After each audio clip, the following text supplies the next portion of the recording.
all, he's sort of a useless fellow, so I'll give him. And, then became the Prime Minister of India. And again, Prabhupada was sort of, in a subtle way, attacking that prejudice that people might have about leaders being, material leaders being great people. So he was talking like this, and my father was quite fascinated. But then he came to the point, which was that he wanted me back. So he told Sheila Prabhupada that I want to make a trust for my son and put $1 million in it. And I want him to come back to Chicago to sign the papers. And Sheila Prabhupada said, yes, you can send the papers and he will sign. So, anyway, anyway.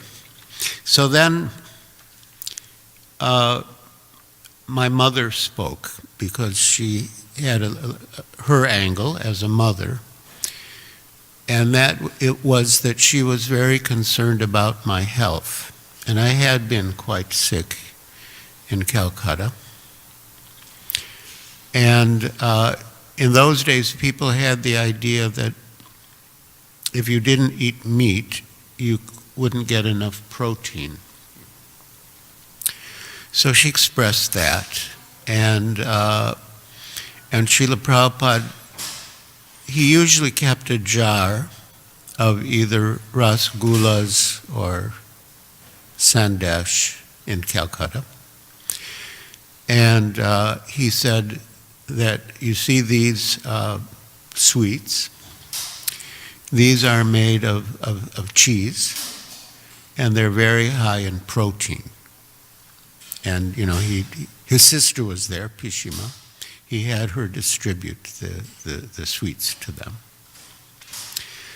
And then he said to me, Giriraj, you must eat 24 rasgullas and sandesh every day.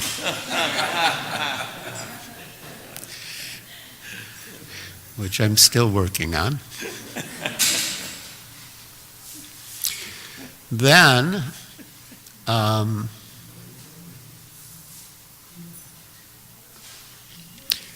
then I think my mother started to cry because she could see that I wasn't going to be coming home. Sorry? No, I had and have a younger sister.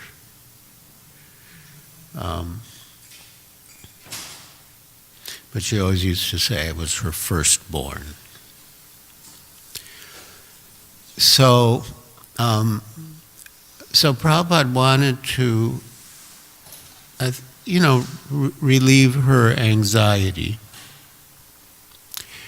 So he said, all right, let him remain with me for 6 months. This was in October. Let him remain with me for 6 months, and I will take personal care of him. And then when I come to the West in April, I will bring him with me. So Prabhupada's general pattern was that he would be in India, say from October to April, when it was relatively cool and pleasant, and not in the West, when it's generally very cold. And then he would go to the West, say April to October, when it was relatively hot in India and pleasant in the West. So I said to my father, just see how intelligent Srila Prabhupada is. He stays in India when the weather in India is good, and then he goes to the West when the weather in the West is good. And my father was actually becoming very enlivened by Srila Prabhupada. And he said,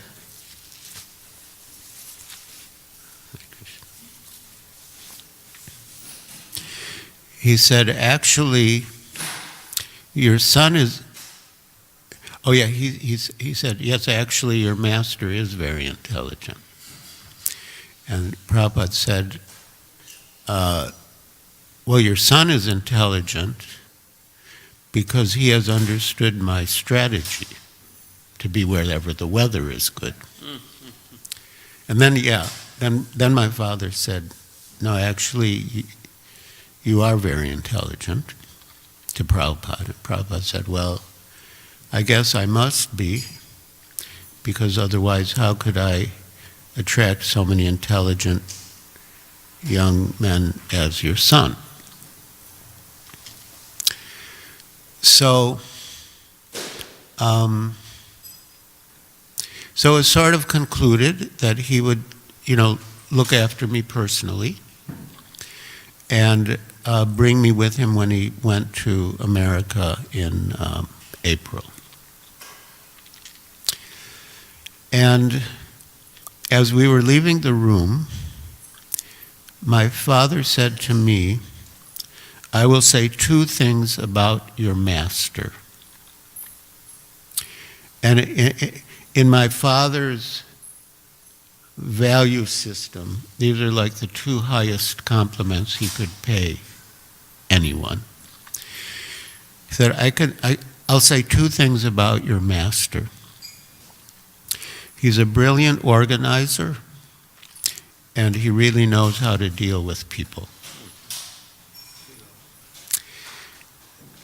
Sheila Prabhupada ki jai.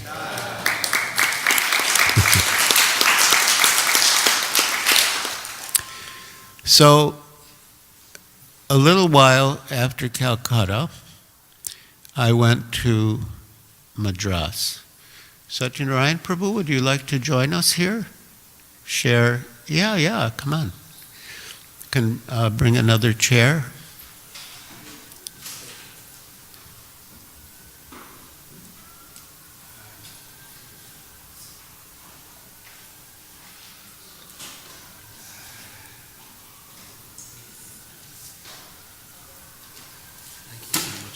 I'm being picked up right now to go somewhere. I have to go, unfortunately. Thank you. I'm so sorry. Okay. They're coming right now. Okay. Thank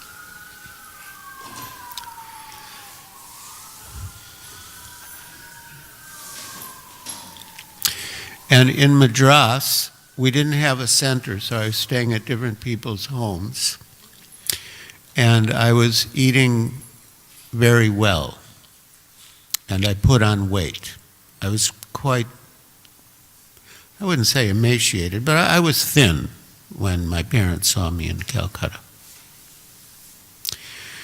And then I arranged a program for Sheila Prabhupada in Madras, and he came and he saw me, and he said, you should take a picture of yourself and send it to your mother. He was thinking of her. And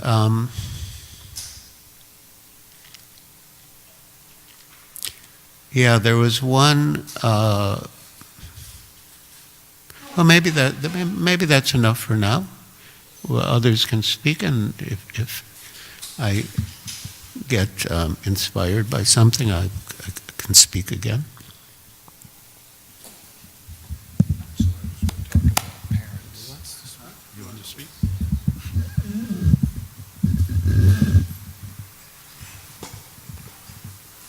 As long as we're talking about parents, Jai, Gornitai ki Jai.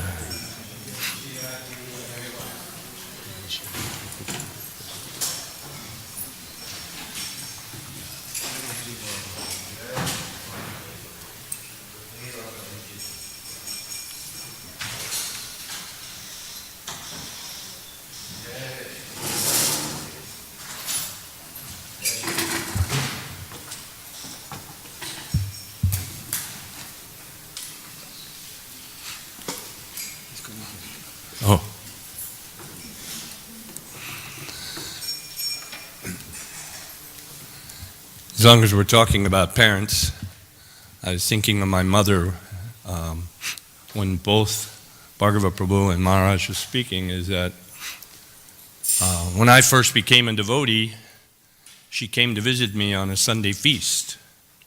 And she saw I had no socks on. It was very cold. It was in the Midwest in St. Louis. She said, "Where are your socks?" I said, I don't have any. So the next week she came, she brought a bundle of socks. So there were 6 in there, I gave 5 away, and I kept one. So all the brahmacharis had socks. She came the following week, she said, "Where are your socks?" And I said, "Oh, they're dirty." She said, "All of them?" I said, "Well, I gave a few away." So the next week she came with another bundle of socks. And she went up into the girls' ashram, and we called them, anyway. She came down during the Sunday feast and she said, "Have you seen those girls' underwear?" I go, "No." I said, "I'm a brahmachari, Mom. Why am I looking at these things?" And she says, "They have holes in them. Their clothes are falling apart." I said, "I don't want to hear it. I can't hear it. You take care of them, And so the next week she brought gifts for all the girls. So later I was transferred to Chicago Temple. And I became the Sankirtan leader and the temple commander. And we wanted to put on a festival, Rath Yatra, and invite Sheila Prabhupada. But we became number 1 in book distribution at that time. And that attracted Srila Prabhupada to come to Chicago. And so in 1974, Prabhupada was coming. So I called my mother and I said, "Come, Sheila Prabhupada, you should meet Sheila Prabhupada." So she was living in St. Louis, so she came on the train to Chicago. And we put a canvas on the Rath Yatra cart instead of a finer cloth. It was a big, thick canvas. So it took 2 boys to pull the canvas, and my mother was on an industrial sewing machine trying to sew the canvas. So Prabhupada came and he saw my mother sewing through there was a glass. It used to be a YMCA, so the big sewing room had glass windows you could look inside. And Prabhupada said, "Who is that woman?" And they go, "Oh, that's Mahamuni's mother." And he said, "She should be initiated." Right there. Just talk about Kripa, Guru Kripa, that Prabhupada just gave his mercy immediately to her. And so they gave Prabhupada's clothes to her to wash and iron, and she took care of Prabhupada's clothes during the time he was there. So the following year, we did the same thing. We put on a Rath Yatra festival. We were number 1 in book distribution, and Prabhupada came again. And my mother was working in the sewing room. She didn't live there. She would just come for the festival from St. Louis. And she was working, and Prabhupada saw her again. He said, "Who is that woman?" And they said, "That's Mahamuni's mother." He said, "I thought I told you to initiate her." And they didn't initiate her. And so Prabhupada remembered for a whole year that, I told you to initiate this woman. So again, they gave the clothes and took care of Prabhupada, and finally she was initiated by Srila Prabhupada. I was thinking she's probably one of Prabhupada's oldest disciples at this time. She's 91. And What's her name? Jaya Prada Devi Dasi. And so when then I was shifted down to New Orleans to be the temple president. They sent me down. And we became number 1 in book distribution in small temple. Prabhupada came again to New Orleans. So I was thinking there's a pattern here. If you want to attract Srila Prabhupada, become number 1 in book distribution. And so Prabhupada will come. And he said that I'm always thinking of the boys in the van, and the girls too, but he said I'm always thinking these traveling Sankirtan parties. So Prabhupada meditated on the devotees who were going out doing book distribution. So when Prabhupada came to New Orleans, my mother was there living with me. Now she was initiated devotee, she is living there. She lived in, I don't know, maybe 7 or 8 different temples doing service, baking cakes for the deities. But Prabhupada always gave her some kind of special mercy, maybe because she was older. Of course, we thought she was old, when I was 23 when I joined, so she was in her 40s, so we thought she was old. But Prabhupada always gave her, whenever he saw her, he gave her some special attention because she was an older devotee, and the service attitude from serving the brahmacharis to serving the Matajis, then serving him directly and serving this festival of Rath Yatra, which was very dear to his heart. So in that way, the spiritual master will give you his special mercy if you're engaging in these projects that's dear to his heart. Book distribution, he'll always give you for any kind of service. Maybe I should qualify that. But any kind of service that we do, the spiritual master will always reciprocate. But in this case, it was a causeless mercy. Prabhupada just said she should be initiated right on the spot. He didn't know anything other than that's Mamuni's mother, but at least outwardly. But we know that somehow he connected with her, he knew her, and gave her that mercy. So that's Hare Krishna. Someone else? Mrigendra Prabhu and Pavani, can you join us and share remembrances and realizations about Sheila Prabhupada on this auspicious day?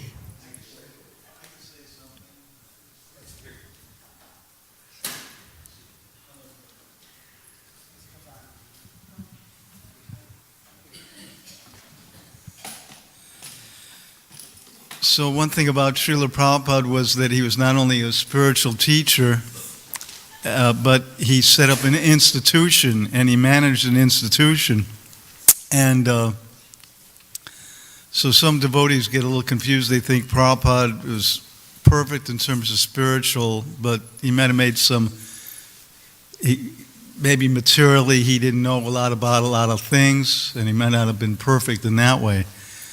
And I went to law school, and after I got out of law school, I got involved in studying some of these issues that Prabhupada was made orders about in terms of management.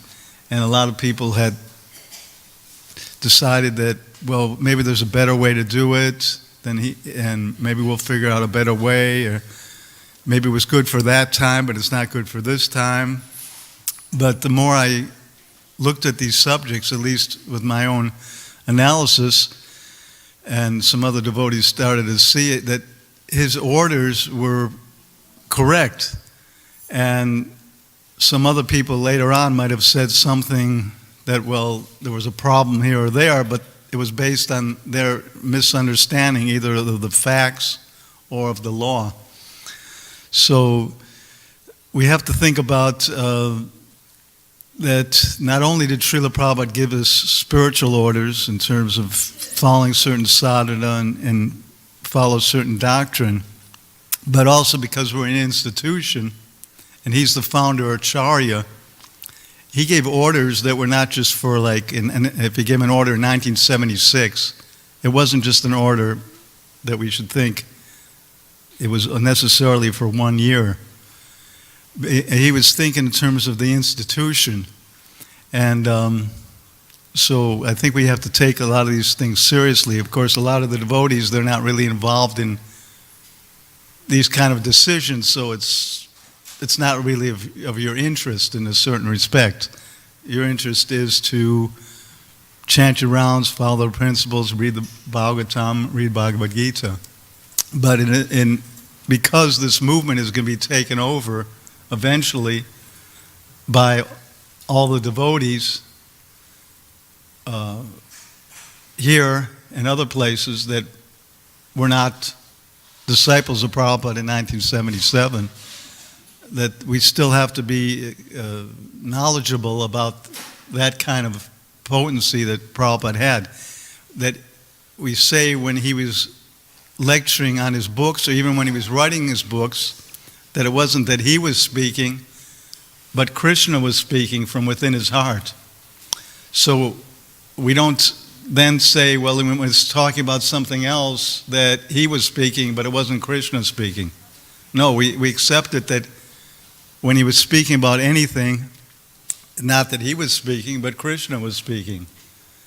So this is the kind of context that we have to look at and think in terms of a longer period of time on these kind of issues. So that's one thing I wanted to say, because it's more my personal interest, because I've been involved now with some of these major issues that Srila Prabhupada was concerned about.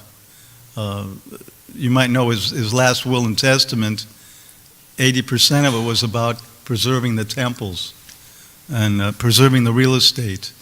And he was always concerned about money disappearing. He wanted to make sure that everything stays in the mission.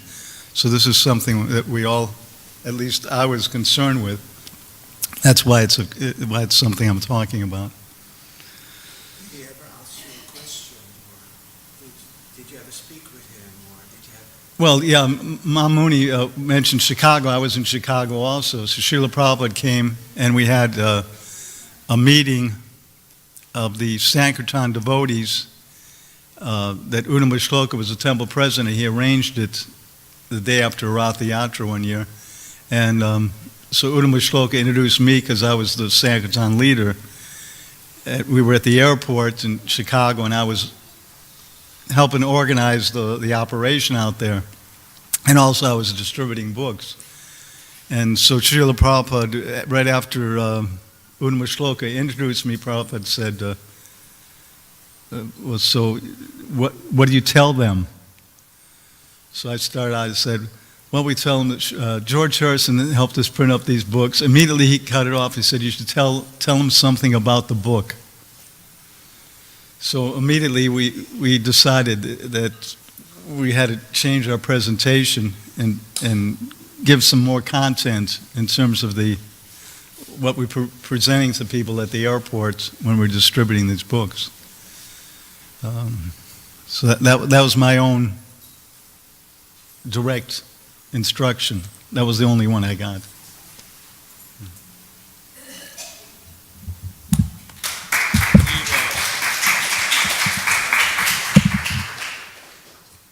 Pavani, are you hiding back there? Or? Do you want to just... She did, but we're always hoping for more. Well, I could say a little about Prabhupada knowing everything, and his knowledge not being limited to, quote, spiritual, end quote, things. There are many instances, but one was in Juhu, after we finally got the land and permission to build. So there was a question of whether we needed piling. Piles are, I guess they're like, steel, concrete, footings to support, to support the structure. And Prabhupada said, no, we don't need piling. And Mr. Sethi, who was sort of in charge of the construction, was a very staunch devotee of Sheila Prabhupada, amazing. But he had consulted some people. They said, it's near the ocean. And, it'll be sandy soil. The foundation will sink. You need piles. And so they reported to Prabhupada. He said, no, you don't need piles. But, there was a lot at stake. And, Mr. Sethi was responsible. He wanted to exercise due caution. So it was costly. I mean, in those days, 10,000 rupees, to have a soil test done. So they came with their equipment to bore down into the soil and see how deep they had to go before they hit bedrock. So they'd only gone about 7 or 8 feet down, and they hit bedrock, and the drill or whatever it is, it got stuck in the rock. They couldn't pull it out, for days. And in Mr. Setti's mind, this was one of numerous incidents that made him think that that Prabhupada knows everything. But Prabhupada's knowing everything, or being knowledgeable on many topics, can be attributed to receiving dictation from the Supersoul in the heart. It could also be attributed in part to his keen powers of observation.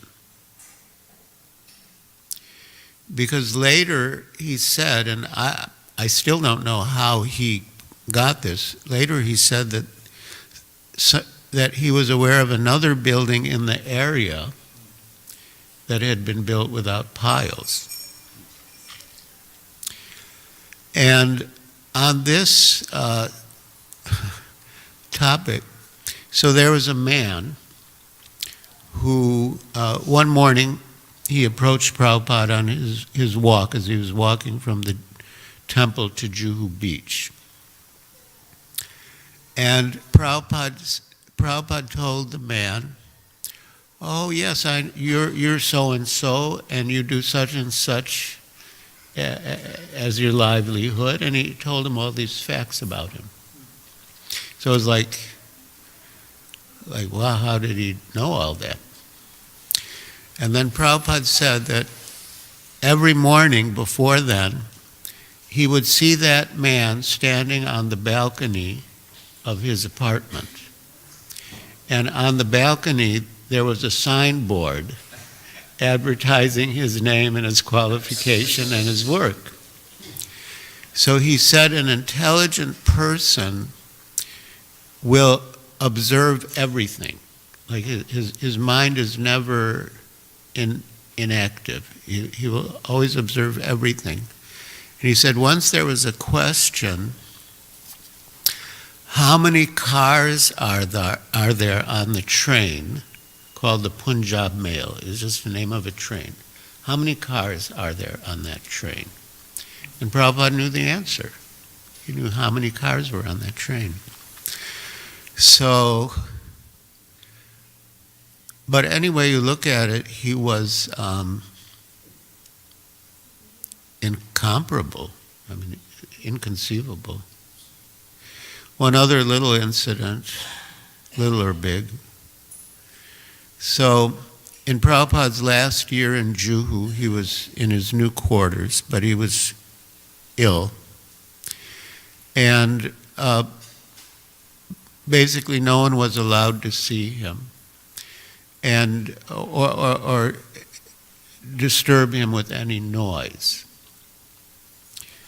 In fact, he told a story of, he made arrangements that no one should come up. That's another story. He used to have like darshan. Every day he would have darshan from 4 to 5, and anyone could come in and see him and speak with him. But he complained, they come and say, "Swamiji, how is your health?"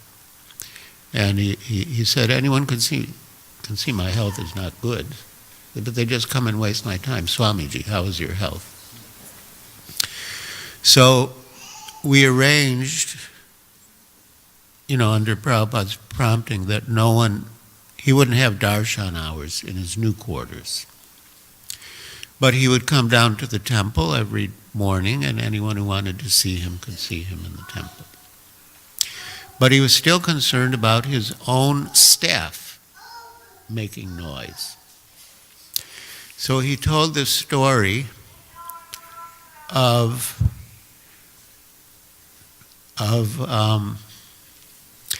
I guess a woman had some bangles, and it was disturbing her husband or someone. So he had to remove one bangle, but still there was this tink, tink, tink sound. So he had to remove another one, still tink, tink, tink. He had to remove another one, still tink, tink, tink. Finally, there was only one left. Then there was no tink, tink, tink. So he said, be always alone. He's referring to his staff so they wouldn't make noise. Be always alone and read books. So this is the background. So one morning I came up to see Tamal Krishna Goswami, who was Srila Prabhupada's secretary. And as not to disturb Sheila Prabhupada, he was like in the outer room. And then there was sort of a middle room, so that the doors to the middle room were closed. And then the doors from the middle room to Prabhupada's area were also closed. And we were speaking in whispers. And Tamal Krishna Goswami asked me to go to the bank to make a deposit. And I thought, I'm the temple president. There's so many things I can do that no one else can do. So many people can go to the bank and make a deposit. So I was talking like that to him. And then Prabhupada rang his buzzer. So we went in, and Srila Prabhupada said, if the spiritual master wants you to go to the bank and you refuse, where's the surrender? And I thought, how did Prabhupada know this? It's like, did the super soul tell him? Because it seemed impossible for any of that conversation to have gone through all those sets of doors, and we were whispering too. So that's what I thought at the time. Prabhupada knows everything. Although I mentioned this to our godbrother Tejas Prabhu, and he said that Prabhupada had extraordinarily acute sense perception. And he thought it could have been possible that from, deep inside his quarters, behind all those sets of doors, he could have actually heard our conversation. But whatever it is, he was extraordinary and empowered by Krishna, and all of his extraordinary powers and qualities were used exclusively for Krishna and the welfare of the living entities. And just on that subject, just one last little thing. Well, one of our god sisters named Janava, who was in the old Boston temple, asked Sheila Prabhupada, when we chant Hare Krishna, should we think of the welfare of all living entities? And Sheila Prabhupada replied, you can think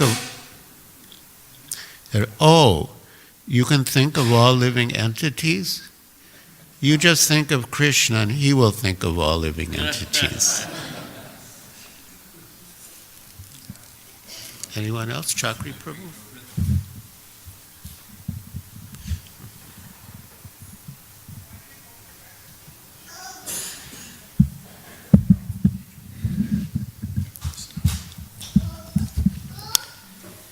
Well, I didn't see Prabhupada on too many occasions. I was just a simple brahmachari. In 1976, I was on the Radha Damodar party. So we heard that Prabhupada was going to be at the Fisher Mansion in Detroit. So our bus pulled in there. And our bus party leader was Gopi Janabalabha Swami. So he said, well, Prabhupada's here, you should get initiated. And I really wasn't thinking about it, but he convinced me that I should take advantage of that opportunity. So there was a big, it was a deity installation as well. They were installing Gornatai deities, and then we also had an initiation. It was interesting, I recently heard my initiation on the internet. I heard the recording.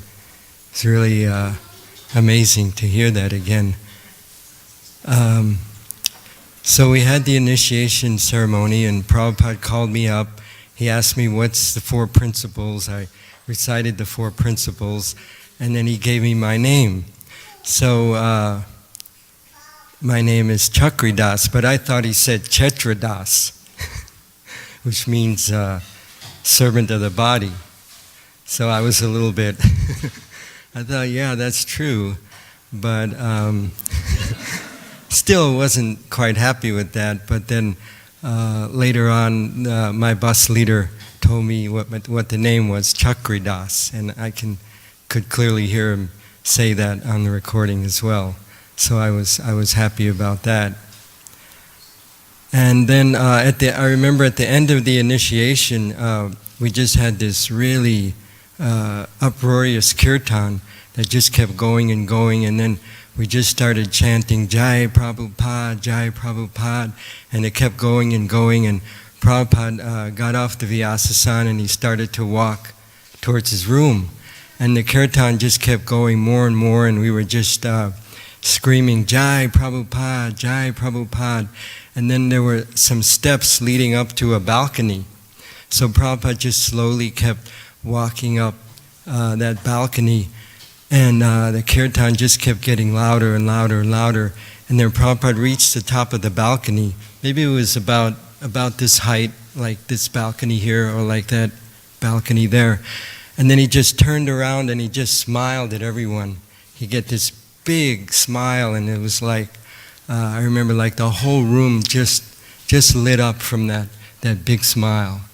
It was totally amazing. I always remember that. Then he walked to his room, and then the next day, my bus leader, Gopijana Ballava Swami, who is very, very kind, he said, "Oh, Prabhupada's going on a walk, so let's go for the walk." So that was the only time I got to go on a walk with Srila Prabhupada. So we all piled in the van, and we drove to the place where Prabhupada was. We were driving separately. And so as soon as we got out of the van, we saw Prabhupada was there already, and he was walking with some sannyasis.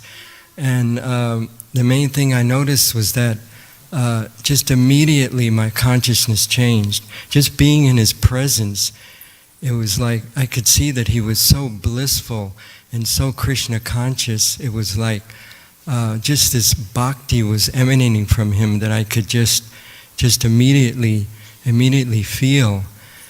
And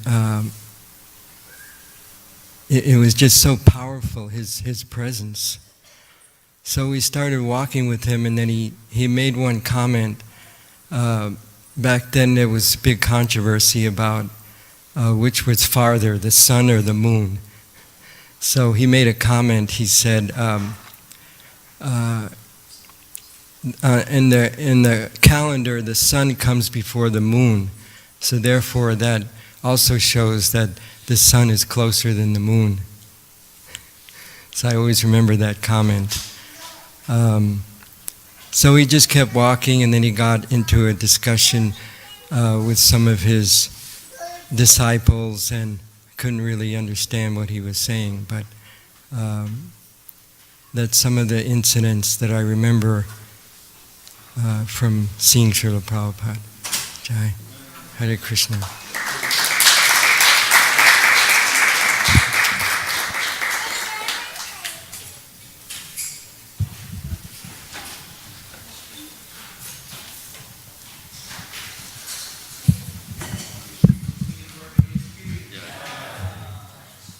Sweet dreams, Krishna.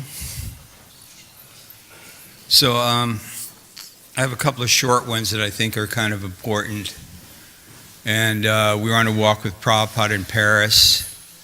And Yogeshwar brought up that a letter had come from New York. A devotee had complained. He said all the advanced devotees had had a lot of personal association with you.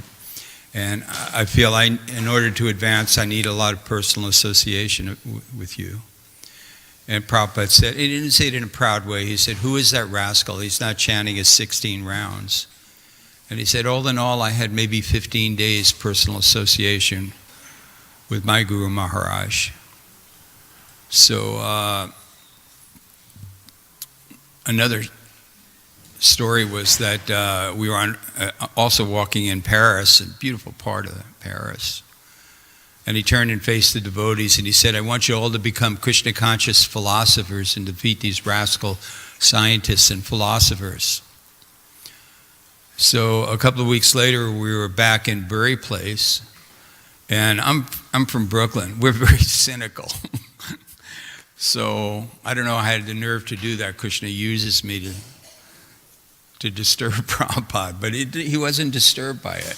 So I said, Prabhupada, these scientists, material scientists and philosophers are so strongly entrenched. I said, how will you ever change them?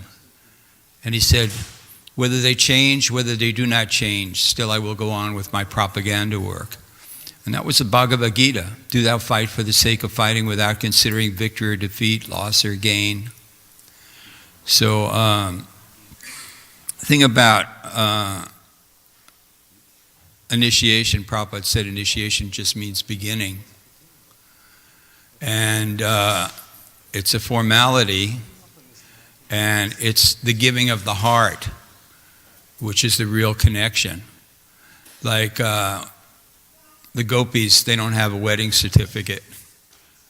So it's about giving the heart, and you can feel Prabhupada's presence in the books. It was about a year and a half before I actually met him, and I was reading those Bhagavatams they had in the Boston Temple, the ones that he brought over from India. And I can feel the sincerity and the love come out of it, that he was telling me the truth. He wasn't talking to my body, he wasn't talking to my ethnic background, he wasn't talking to anything but I'm a soul and I have amnesia, and he was trying to wake me up. And so Prabhupada is very much present in his books. And he said whoever follows, he's his disciple. So you can have that formal positioning of taking initiation, but if you're really following, you're actually connecting with Prabhupada. Of course, there's an etiquette of respect for people who came earlier. Like I'm always respectful to Giriraj because he was in the temple that I joined. He had been there a year before me, and I know how hard he worked for Krishna, and he passed my test. He was with his disciples, and I asked him a question, and he said, I don't know. So I thought, okay, good. He's honest. That's the most important qualification. So he won my respect at that moment. It was not a very important thing to know, the way he lives his life in terms of service and sacrifice. The only other thing I was envious of him was Prabhupada gave him permission to eat Amul cheese, which was a canned cheese. And we're also skinny in India, but he worked so hard, so he was allowed to do that. And of course, he snuck off to Parsi Dairy Farm too. But he worked it. He worked very hard for Prabhupada. He worked very, very hard, like amazing, because there was no facility at the time. And one other thing that you have to tell me if it's true, that they were giving so much trouble about getting permits to build the land, to get the land back. And Prabhupada showed his pragmatic attitude. Somebody told me that he said, so we will turn this into a big parking lot and send out vans all over India distributing books, which was a real insight in how pragmatic Prabhupada thought. You know, it's like if you study Alexander the Great, one of his great traits, even though he's pretty much a crook, he went around stealing, but one of his great traits is in the middle of a battle when he was fighting with the Persians outnumbered the Greeks or the Macedonians. And in the middle of the battle, he can control his armies and move them around.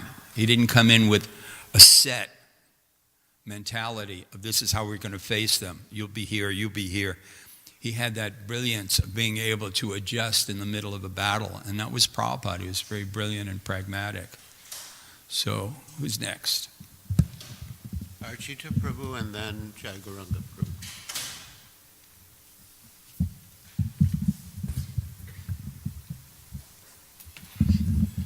Hare Krishna. I was not planning to be here, but I cannot refuse the order of Giriraj Maharaj, so I wrote the offering for the LA community. You can read that in this year's Vyasa-Puja book. Beyond that, I'm here but for the same reason that you're all here, that we revere Sheila Prabhupada. He had that, because he's a transparent via media to the Supreme Lord, as he was saying on this morning's lecture, that if you really want God, Krishna, then you have to surrender to God's representative. You can't say, well, where's God? Let him come before me and then I'll surrender to him. No. You have to. So I was convinced, even before I met Prabhupada, that he was God's representative, just by the way the devotees reacted to him.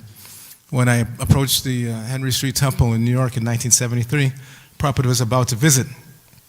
And the devotees were running around painting, banging, making a new Vyasa sound. And I was thinking, wow, this person must be really, really special for all these people to be running around and like crazy, doing so many things. And so when I met him and heard the first Gita class, I was already sold. I was attracted by the philosophy anyway. I got just the reservoir of pleasure from Devamrita Das Brahmachari on a street in New York, and that's what attracted me, the philosophy. So when I heard Prabhupada speak directly, or actually before Prabhupada came, the first time I went to the Henry Street Temple, it was in the middle of a day. I was a college student, so I just showed up around mid-afternoon, and there was nobody really available to speak to me, so they just left me in kind of like a waiting room, and it was full of paintings just like these.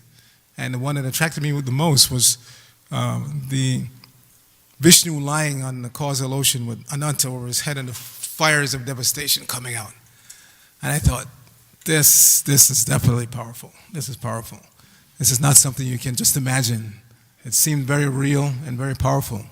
So that attracted me. And then the philosophy, and then hearing Prabhupada speak at Henry Street, and all of those lectures were, for the most part, recorded. There were maybe one or two reels that got messed up, but practically all of Prabhupada's lectures from 73 New York are available, so you can listen yourself and see how powerful Prabhupada's lectures were. Just like this morning, this was 73 London. What a powerful lecture. Prabhupada was really so clear, so forceful. And then in 75, they shipped us all out here. Like Bhargava, I was part of the ISKCON press before BBT was formed. And they shipped us all out here in 1975 spring. And Prabhupada came and was pushing us to do the books. And so again, we were very fortunate to hear Prabhupada every single day right here in this room, giving Bhagavatam lectures. And only, I'd say after 40 plus years, the only desire that I had that has not been fulfilled and cannot be fulfilled at this point, well, it's two-part. It relates to prasadam. One, I was in New York in the 60s when Prabhupada was there, but I never got in touch with the movement at that point, so I never got to taste Prabhupada's cooking when he was cooking for the devotees on a regular basis. And then later on, when Prabhupada stopped cooking and he was receiving prasadam made by his disciples, like here in New York, I never got a morsel. Many days I would wait, hoping that one little crumb would come. But all the big guns were there, Brahmananda, I forget. You did not have a chance, if you were not part of the inner circle, to get even one crumb from Prabhupada's plate. Unless, of course, you were there for some special meeting or something. But so those two desires related to prasadam were never fulfilled. But otherwise, I am extremely satisfied and happy that the Super Soul led me to walk down J Street that day to get that book from Devamrita Das Brahmachari that led me to my connection to Srila Prabhupada, and I have absolutely no regrets. I would go to the moon for Prabhupada because he went to the moon and beyond for us. I mean, there's no question. You can read his biographies. I'm still reading. Like right now I'm reading two. I'm reading Vishakhas and Shyamasundars. So you can still read and get fresh insight into Prabhupada's, how he dealt with his disciples and interacted with the public.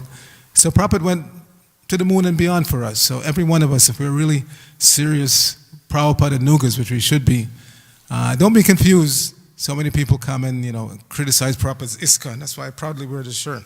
Prabhupada said, ISKCON is my body. Just like in our own body, everything is not perfect. Sometimes you get an ache in your foot or your head or whatever. But you deal with it. It's your body. You take the right medicine, you do the right exercise, whatever. You don't dump your body because there's a little pain somewhere. So similarly, we should never leave Prabhupada's ISKCON, no matter what anybody tells you. It's very easy for people to criticize. Extremely easy to criticize. We know, in this age of quarrel. But to actually do something requested by the spiritual master, cooperate to push on this movement, which is the only hope. Prabhupada said over and over again, this movement I've created is the only hope for humanity. It's the only hope. Because we see those who splinter off from ISKCON, tendency is that they're not so serious anymore about the preaching side of things. They like to sit around and discuss philosophy and criticize, but the pushing on of the main movement for saving humanity, the main branch of the Chaitanya tree that's remaining on this planet, only Prabhupada's movement can do that. So all of you youngsters, this is my main message when I travel. Next week I'm leaving for Poland and Ukraine, and that's the main thing that I hammer home when I travel. Don't leave Prabhupada's movement. Stick together, push on no matter what comes, push on. Because show me any movement where there are no problems. Yes, leave ISKCON and go where? To which movement that doesn't have any problems? Anybody know any? Tell me, show your hands. Any movement out there that doesn't have any problems? Every single movement, whether it's spiritual, political, social, whatever, there are going to be problems because you're dealing with people who are coming out of the morass of Kali Yuga mentality. So until they become completely pure, they're going to create some problems, along the way. That's just common sense. And Prabhupada said over and over again, don't think that because you're chanting Hare Krishna there won't be any problems. There are problems on the royal roads. There are dacoits, whatever. You have to be careful. You're in the material world. But this movement that Prabhupada created to spread the teachings of Lord Chaitanya, to save the world from going to hell, there is no other. Believe me, there is no other. I was examining many of them before I came in contact with ISKCON. Never found anything that satisfied me. But as soon as I read that little pamphlet, Krishna, the Reservoir of Pleasure, Prabhupada grabbed me. Everybody here read that? Put your hand up if you have. If you haven't, you should. That is like so foundational, that little pamphlet. Krishna, that name is transcendental. Krishna means the highest pleasure. Every one of us is looking for pleasure, but we don't know where to look. That was Prabhupada's message, the very first sentence. So Prabhupada has the potency. He was empowered. More Senapati Bhakta. He was empowered to deliver this message of Lord Chaitanya. And we just have to hold on to him. And there's no better place or way to hold on to him than being a foot soldier in ISKCON. Prabhupada is extremely pleased, as you've heard from Mahamuni and others today. Just go out and distribute one book, and Prabhupada is already pleased. And just keep doing that. Follow the principles, try to spread this message, and Prabhupada will be extremely pleased on us, and our path back to Godhead is open, as Giriraj Maharaj can confirm. Prabhupada said, there's ISKCON in the spiritual world. Every one of us will be there except for Mr. Nair.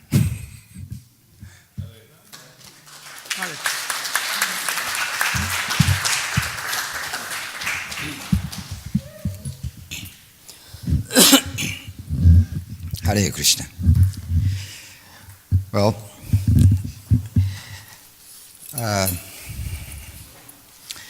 I was one of the very fortunate souls to have had a lot of a personal association with Srila Prabhupada. I often said that it's not because I had any qualifications or I deserved it. It's just because I was very greedy for that association. And years later, Sudha Kirti told me once that in order to get that personal association with Prabhupada, you had to be greedy. And that was my only qualification. I was very greedy to get that personal association with Srila Prabhupada.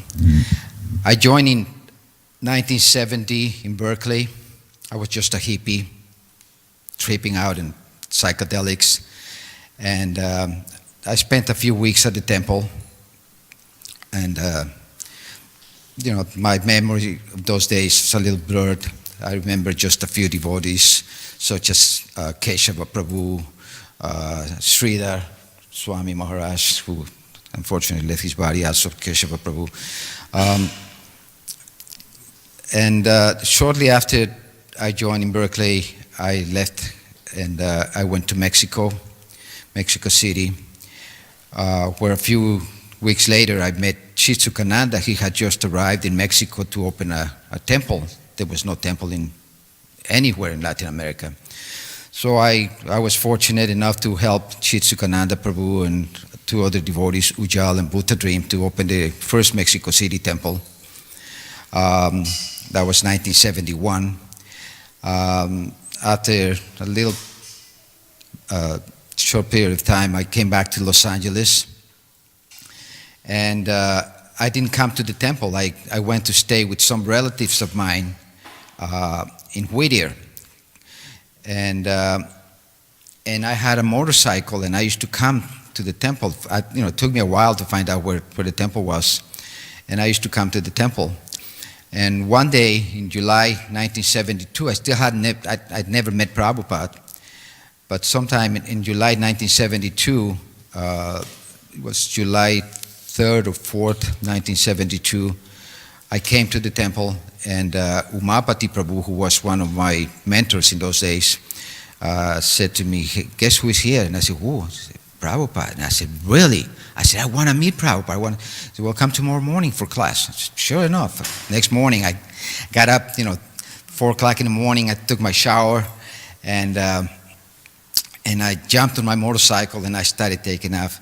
But as soon as I started riding on my motorcycle, a thought came to my mind. I said, wait a minute, I'm going to go meet Prabhupada, might consider my guru, and I don't have nothing to bring to him. And I thought, where am I going to find something at 4:30 in the morning? Nowadays you find stores that stay open 24 hours. In those days, it was not so easy. But by Krishna's arrangement, I come to a stoplight, and I look across the street on the opposite corner, and there was a flower booth open at 4:30 in the morning. Just explain that to me. I don't know how. So I said, wow. So I rushed across, and I bought a bunch of flowers, and I opened up my jacket, I put the flowers in there, zipped up my jacket, jumped on my motorcycle. So here I am, rushing in my motorcycle, but I was speeding so much, that a policeman stopped me on the freeway. And I was telling him, sir, I'm going to see my spirit. I said, not the way you're going. You're not going anywhere. Anyway, it took me about half an hour to convince him not to give me a ticket. Long story short, by the time I arrived here, the old temple room, it was packed. You could hardly see anything. You could not even go in. But I looked out, and I saw Prabhupada getting up from the Vyasa-san, and paying his obeisances before exiting to his quarters.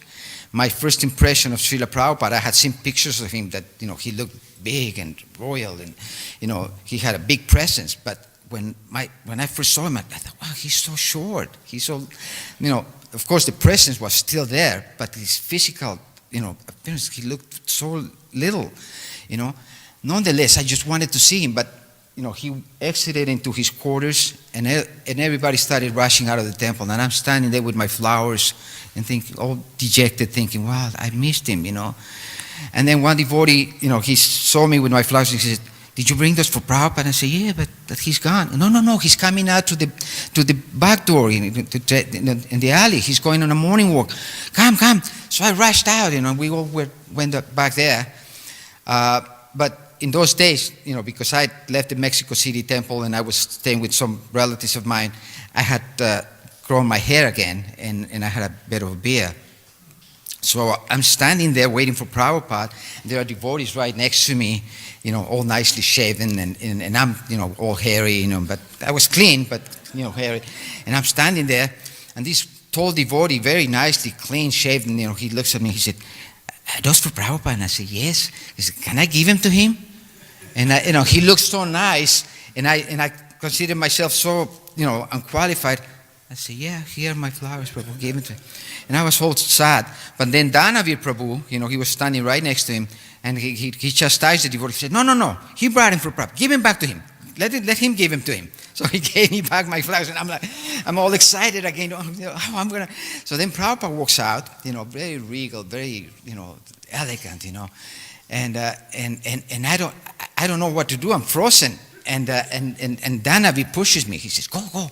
So I step forward, and I come to Prabhupada, and I looked at him, and I don't know what to do. I don't know what to say. I just went like that. I just gave him the flowers. Prabhupada picked up the flowers very gently. He smelled them. He smiled at me, and he just said to me, thank you very much. That smile of Prabhupada just melted my heart. And from that moment on, I just wanted to be with Prabhupada every minute of the day, at every opportunity I had.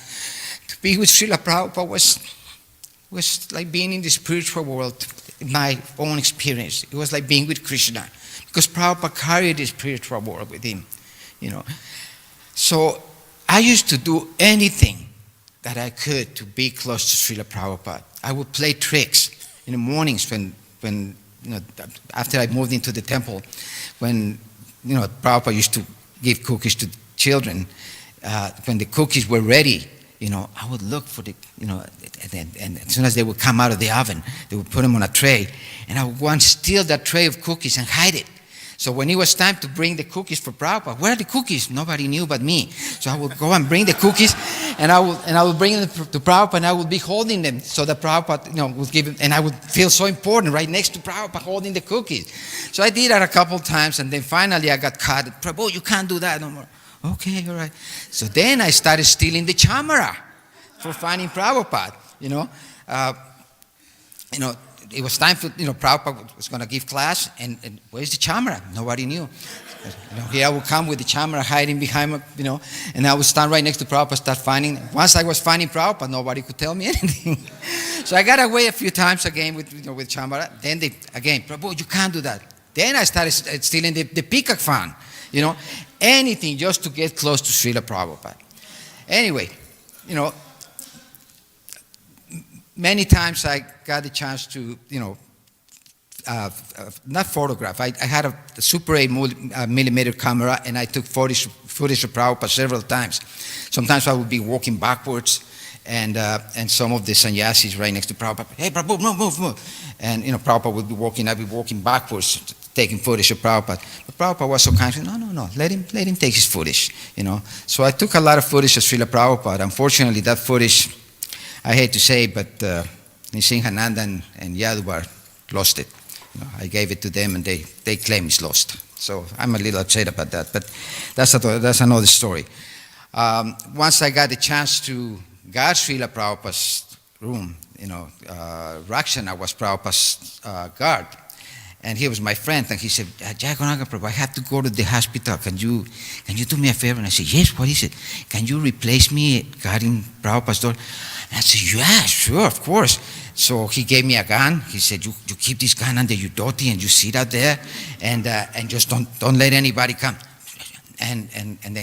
But then at 4 o'clock sharp, Prabhupada takes a nap between 3 and 4, and at 4 o'clock sharp, you have to go to just before 4 o'clock, you have to go to the walk-in refrigerator. There's a garland waiting for you in a bowl with a sandalwood pulp and a flower. You have to bring the garland, the sandalwood pulp, the flower, and go and wake Prabhupada up at 4 o'clock and put the garland and the sandalwood pulp on his forehead. And I couldn't believe my luck. I said, my God, this is just, what I've been dreaming of, So I'm sitting there outside of Prabhupada's door, waiting, counting the minutes, counting the seconds, and Prabhupada's shoes were stationed outside, his door. And every 5 minutes I would go and grab the shoes and scrape the sole of the shoes and sprinkle the dust, eat the dust, hit my head with the shoes, and I would put them back. Like 5-10 minutes later, I couldn't resist, and I would go and do it again, I did it like 10 times, So then Hayagriva Prabhu comes up, and he asked me, he says, Jayaguranga Prabhu, can I ask you a favor? And I said, yes, what is it? Can you ask Prabhupada? Prabhupada was teaching Hayagriva how to write a book, dialectic, I think it was dialectic spiritualism.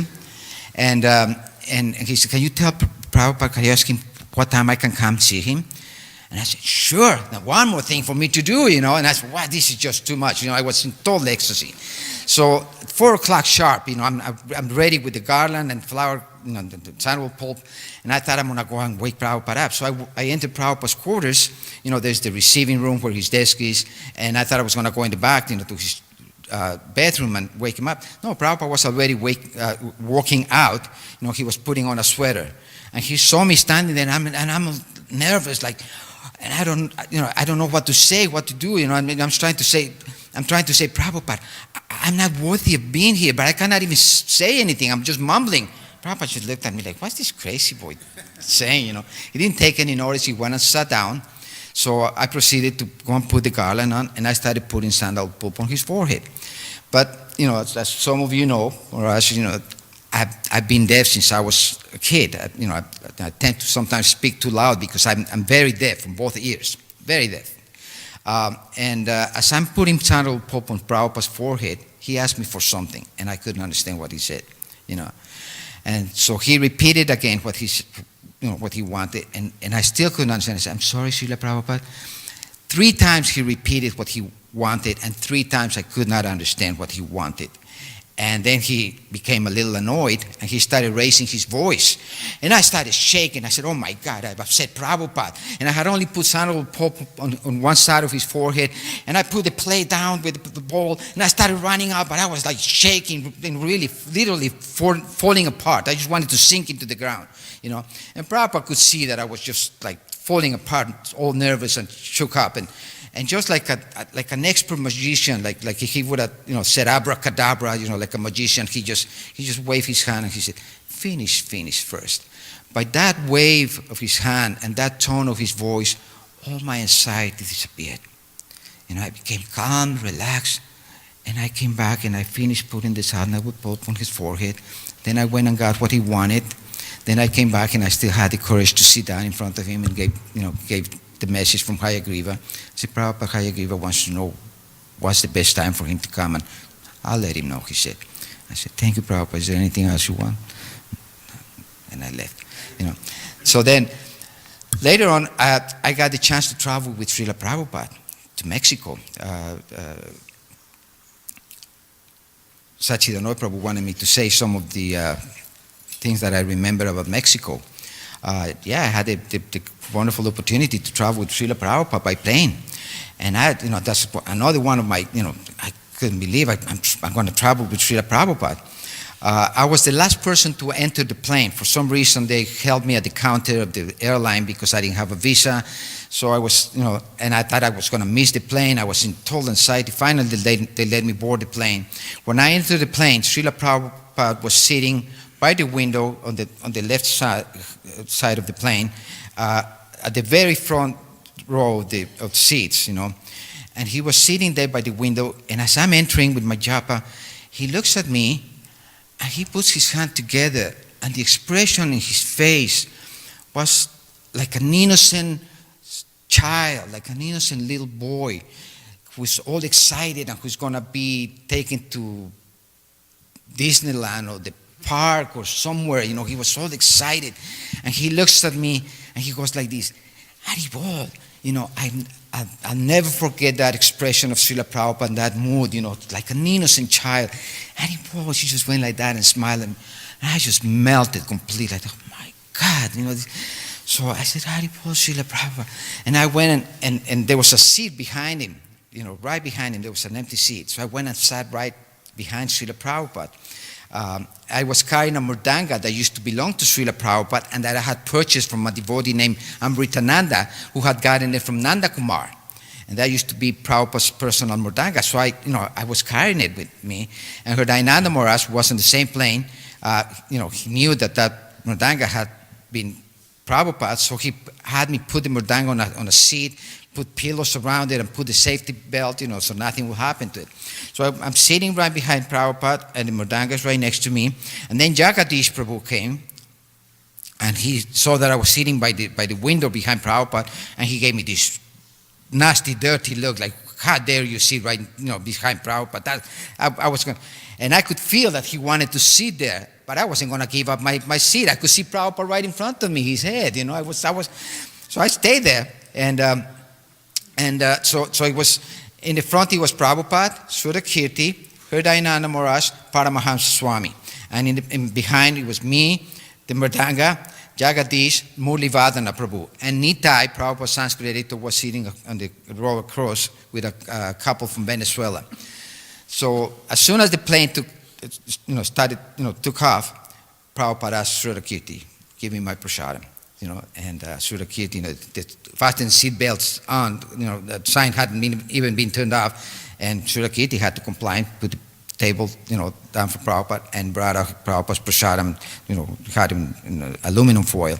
So Prabhupada ate his prasadam, and then we all got to share the remnants, and, what can I say? I was in total ecstasy, eating Mahaprasadam from Prabhupada in an airplane. And then the stewardess comes, and she's dancing in front of Prabhupada, and she says, can I get you anything? Prabhupada looks at her, and she says, yes, bring 7-Ups for everybody. And I thought, oh my God, 7-Up!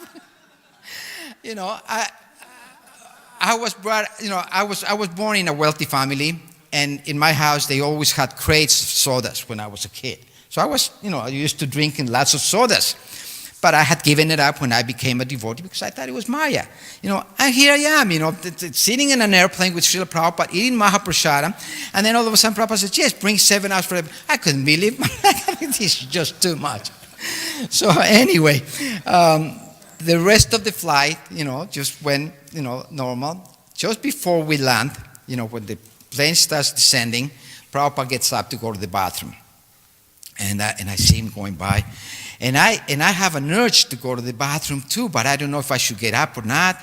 I don't want to disturb Prabhupada, maybe, I'd meet with him on his way. So I waited for him to come back, and then I rushed to the bathroom. By the time I went to the bathroom, the plane landed. So, there's a famous picture of Prabhupada coming out of the airplane in Mexico City. Radha Krishna is going to put a garland on him, and Srila Kirti standing on the stairs of the airplane, and I'm the only one who's not there, because I was I was late. So anyway, the devotees in Mexico had arranged that Prabhupada didn't have to go through customs. From the airplane, Prabhupada boarded a limousine that was waiting for him right at the bottom by the plane, and he was escorted by 2 policemen all the way to the temple. That was very nice. So, when we arrived at the temple, I stayed behind with Nitai to get Prabhupada's luggage and everything. So then we arrived at the temple, and there was a big kirtan. Prabhupada had already gone to his quarters, and the kirtan just carried on. And a few minutes later, Srila Kirti comes out on the balcony. He says, Prabhupada's going to take rest. Please stop the kirtan. So everybody stopped the kirtan. So then a few minutes later, Srila Kirti comes back again and says, Prabhupada wants to know why the kirtan stopped.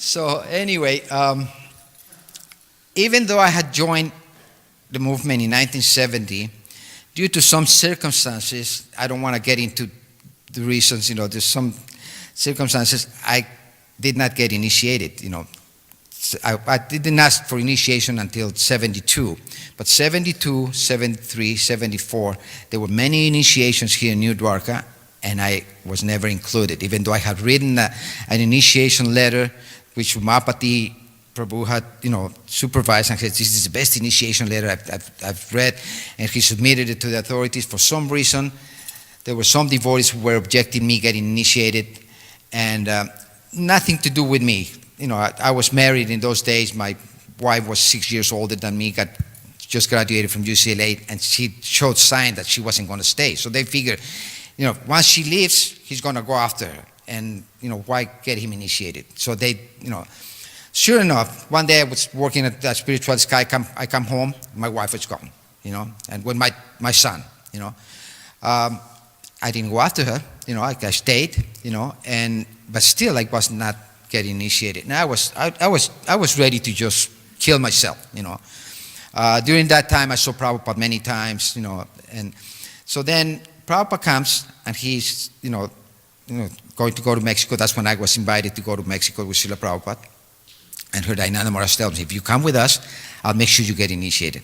I'm sure, so, I was not. So we get to Mexico, and her Dainana Maharaj speaks to Prabhupada, and tells him, Prabhupada, this boy's been waiting since he joined in 1970, and since 1972 he's been asking for initiation. Prabhupada said, okay, I'm going to give him both initiations, first and second. I said, wow, that's, So, when I come in front of Prabhupada, there's many pictures. Some devotees have posted some of those pictures on Facebook, of my initiation.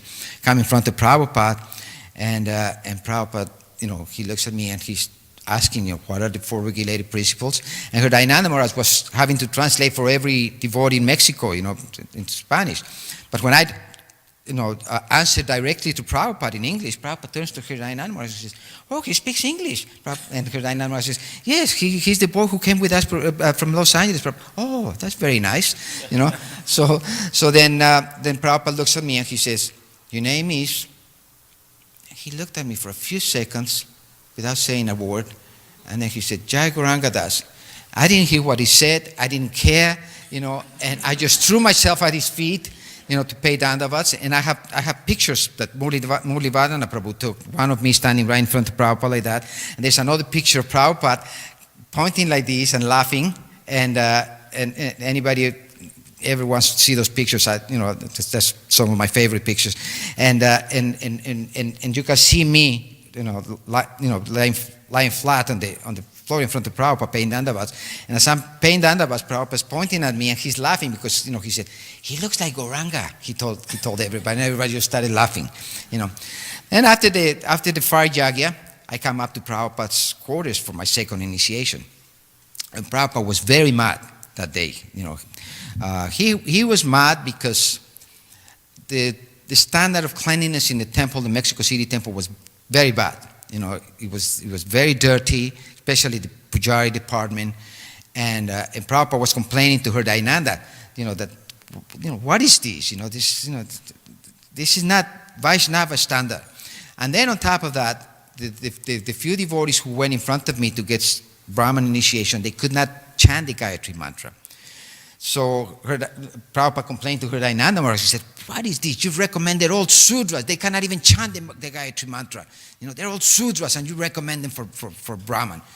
So I come into Prabhupada's room and, I'm just, all happy and excited. And I come in and Prabhupada looks at me and he turns to Hridayananda Maharaj and says, what is this? Meaning, he just gave me first initiation. What is this? What's he doing here? And Hridayananda is all nervous and he says, well, Prabhupada, he's the boy you said that you could give him first and second because he's been waiting for so long. Prabhupada says, oh, okay.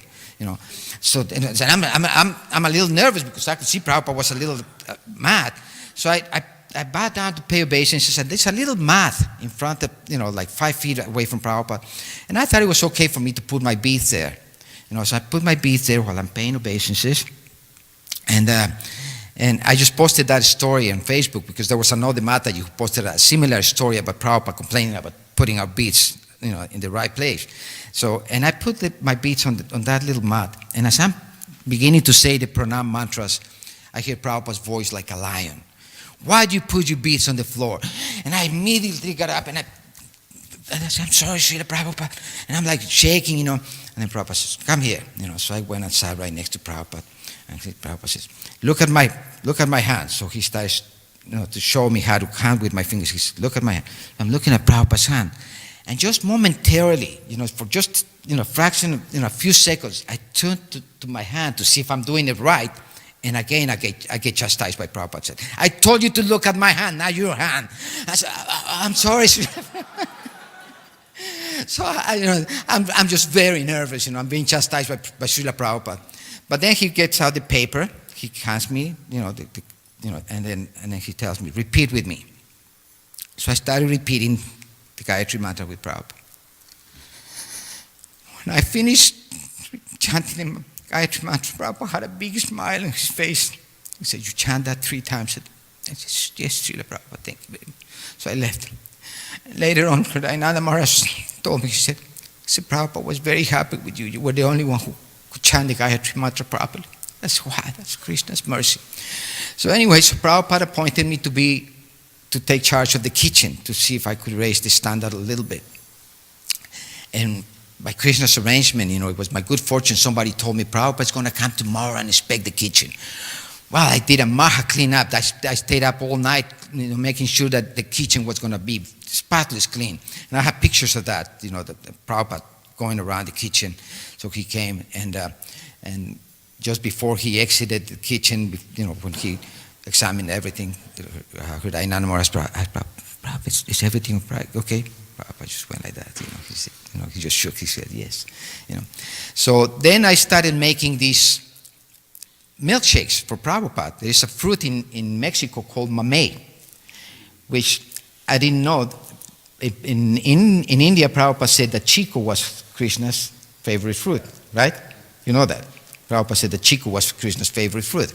Well, there is a fruit in Mexico called mamey. It's this big, and it's oval, and it's brown on the outside, saffron in the inside, and it's got a big seed. And it's very tasty, very sweet. So I started making these milkshakes for Prabhupada every day. I would make them very sweet and very thick. And I would give them to Srila Kirti when he would come down to get Prabhupada's plate, took him to Prabhupada. And then, Srila Kirti would come down back after Prabhupada finished his lunch, and I could see Prabhupada had drank the milkshake, but, I said, did Prabhupada like it? Yeah, he liked it. Then one day, Srila Kirti comes back and he says, I have a message for you from Srila Prabhupada. And I say, a message for me? He said, yes, Prabhupada wants you to know that milkshakes are very good and that's Krishna's favorite fruit. And I said, wow, that's incredible. And then I was thinking, but Prabhupada, later, years later, I was thinking, but Prabhupada said chico.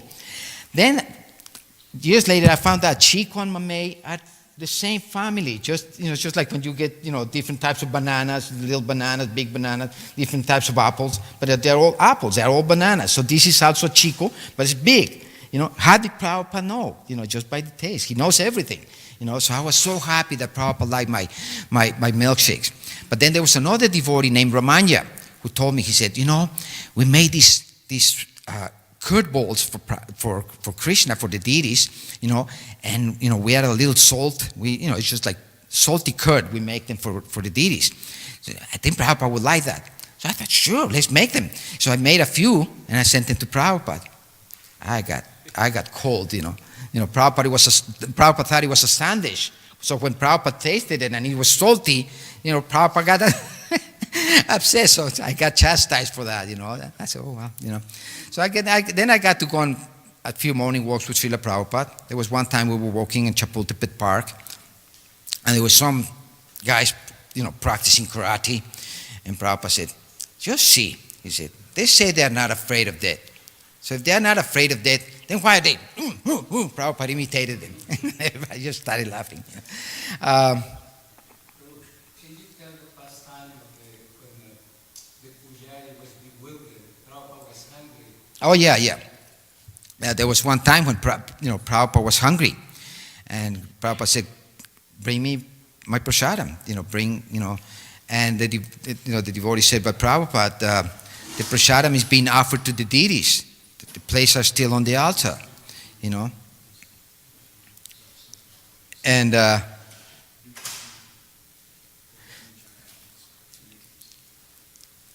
so the devotee said, but Prabhupada, the plates are still on the altar, the deities are eating. Prabhupada said, never mind, you bring to me. Krishna has invited me to eat with him. So just bring out the prasad. So the devotees had to comply and, bring Prabhupada, the Mahaprasadam from the deities. I got to translate, a few things from Prabhupada's classes, Bhagavad Gita. There was one lady who raised her hand, and she asked Prabhupada, she said, I have a question. She said, are you present in your picture? And Prabhupada said, well, if you think I am present and if you want to see me in my picture, yes, I am present in my picture. Thank you. Then another lady, an older lady, she raised her hand and she said, it says in the Bhagavad Gita that, if one thinks of Krishna at the time of death, he goes back to Krishna. So what will happen if I think of you at the time of death? So Prabhupada closed his eyes for a few seconds. He was kind of thinking how to answer that question. And then you simply said, that's very nice. So, from that we can understand, that yes, you go back to, Krishna as well. The day Prabhupada was leaving Mexico, Prabhupada was coming down the stairs, There's a beautiful, they removed that staircase. There was a beautiful staircase in the Mexico City temple, and Prabhupada's coming down. And they call me, said, Prabhupada's leaving. So I come out of the kitchen, and I see Prabhupada, and I go pay obeisances at Prabhupada's feet. And I'm paying obeisances on the step right below Prabhupada's feet. And in my crazy head, I guess, the leftovers from all the psychedelics, I was thinking, Prabhupada can read my mind. And he knows that my biggest desire is for him to step on my head. So I'm paying obeisances right below Prabhupada's feet, and I'm not moving. After I finish saying the pranam mantras, I just stay there waiting for Prabhupada to step on my head. And Prabhupada's just there with his cane, waiting for me, very patiently to move, and I'm not moving. I just want Prabhupada to step on my head. I'm thinking, Prabhupada can read he's so kind, he's so merciful, he's going to satisfy my desire. Well, Prabhupada didn't grant me that desire, and the devotees had to drag me up. Prabhu, come on, move. What can I say? I just wanted Prabhupada's feet on my head. But then years later, when I got to Vrindavan, I was sent to Vrindavan to work there. The first thing I did was go in front of Radha Shyamasundar and pray to them. I said, Dear Lords, I want to be Prabhupada's servant. Please allow me to be Prabhupada's personal servant. Of course, I was not qualified to do that. But Upendra Prabhu was Prabhupada's servant when Prabhupada came from Rishikesh. I had been named temple manager, vice president. In those days, Aksayananda Maharaj used to be the temple president, but he was almost like a figurehead. The previous managers, Dhananjaya, Haihaya, what was his name, Mahavir, they had occupied the post of vice president, and they were the actual managers. Aksayananda Maharaj would be traveling, and the vice president would be the manager.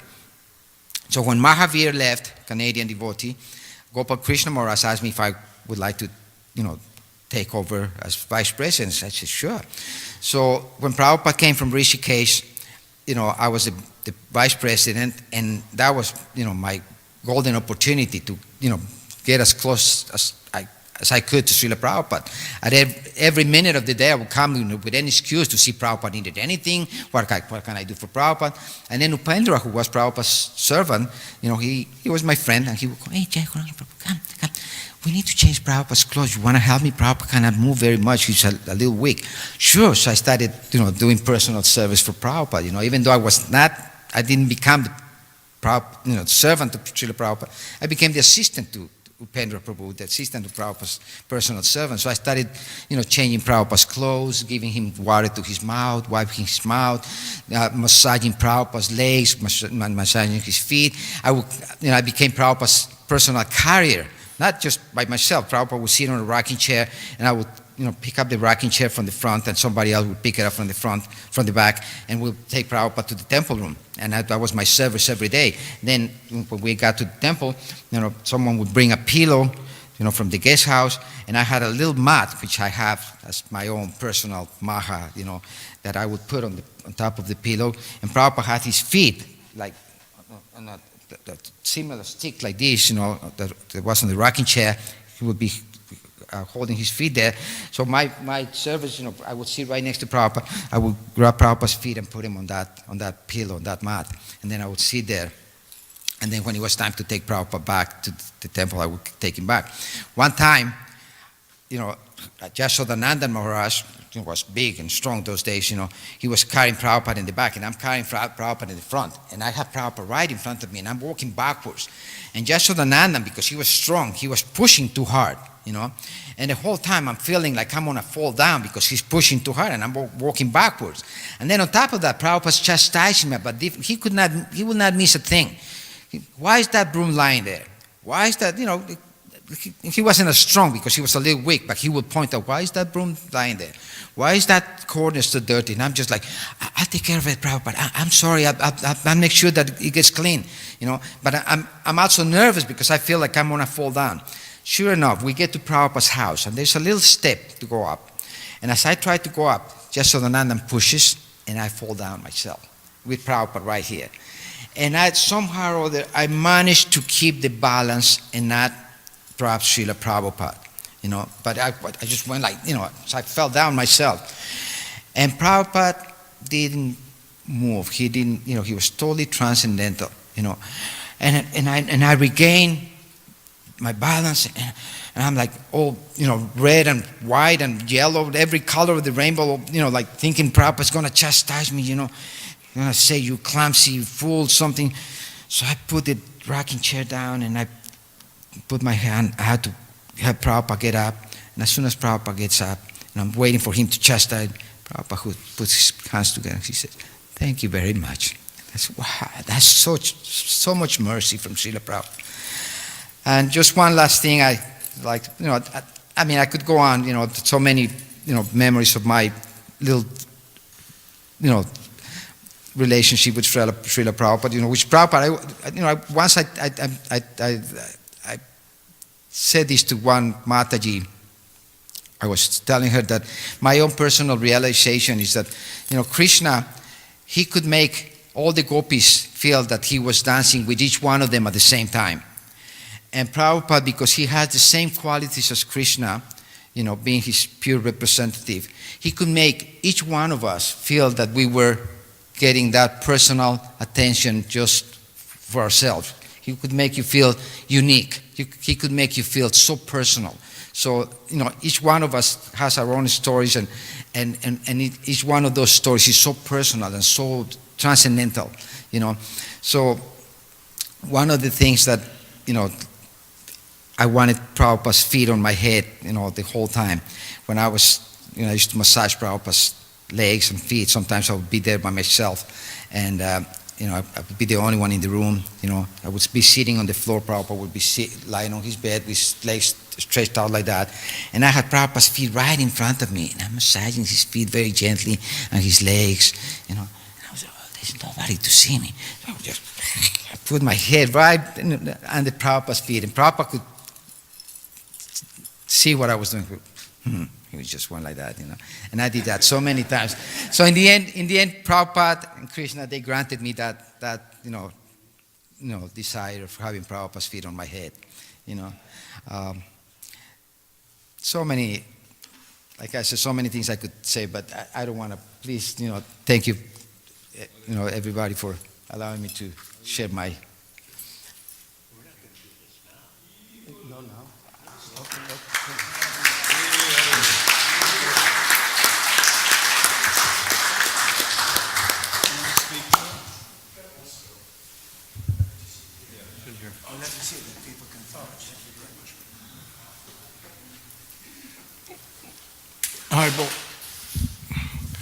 I joined the temple in Paris in 1971 in September, and from the time I first saw Sheila Prabhupada was in the summer of 1972 at the Paris temple, which in those days was just in the south end of the city of Paris in Fontenay-aux-Roses. Anyway, in the meantime, we had traveled to a little Sankirtan team. We had been to we had been to Belgium. We had gone to all over Belgium traveling. We had come back to Paris. We had also gone to Switzerland and back, gone to Marseille, southern France and back. By the time Srila Prabhupada came to Paris, I already had my first initiation.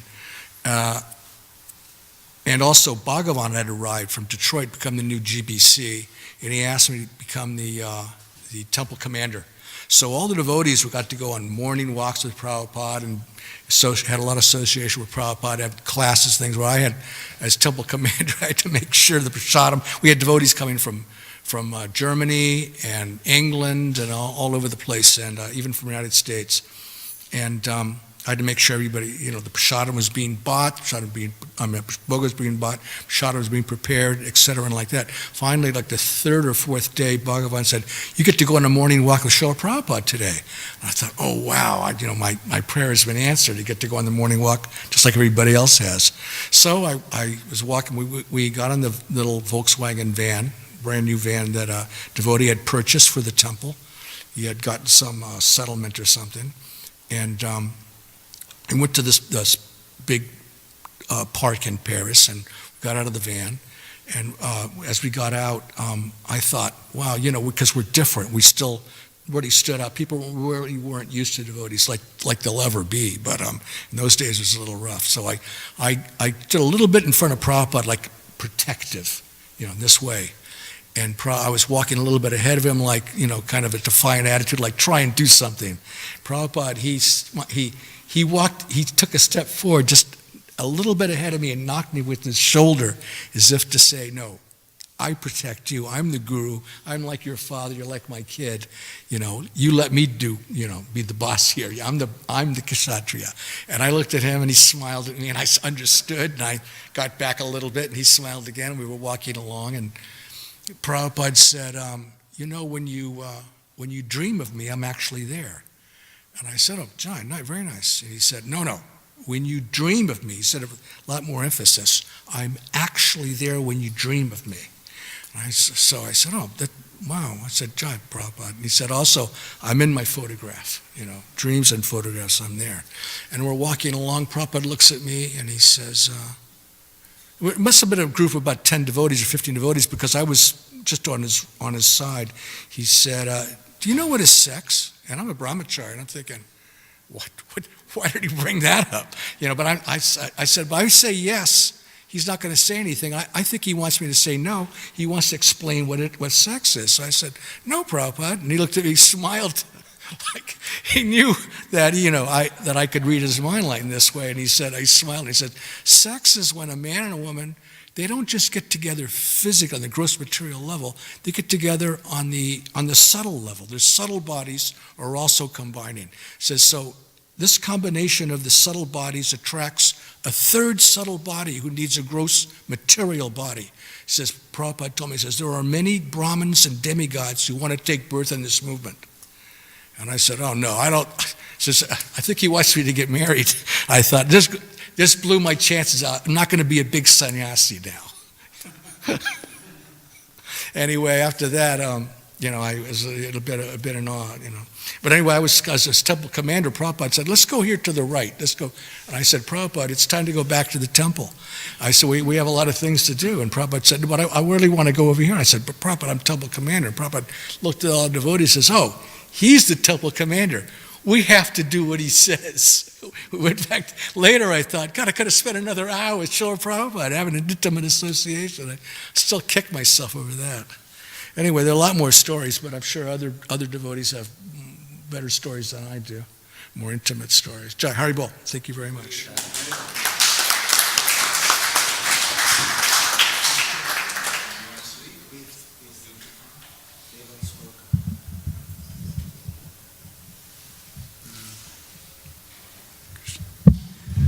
Hare Krishna. My name is Dugdapan Das, and some devotees know that I was very fortunate that Srila Prabhupada actually gave me first initiation twice by accident because this was 1974, I joined in 73 and then in 74 I got initiated.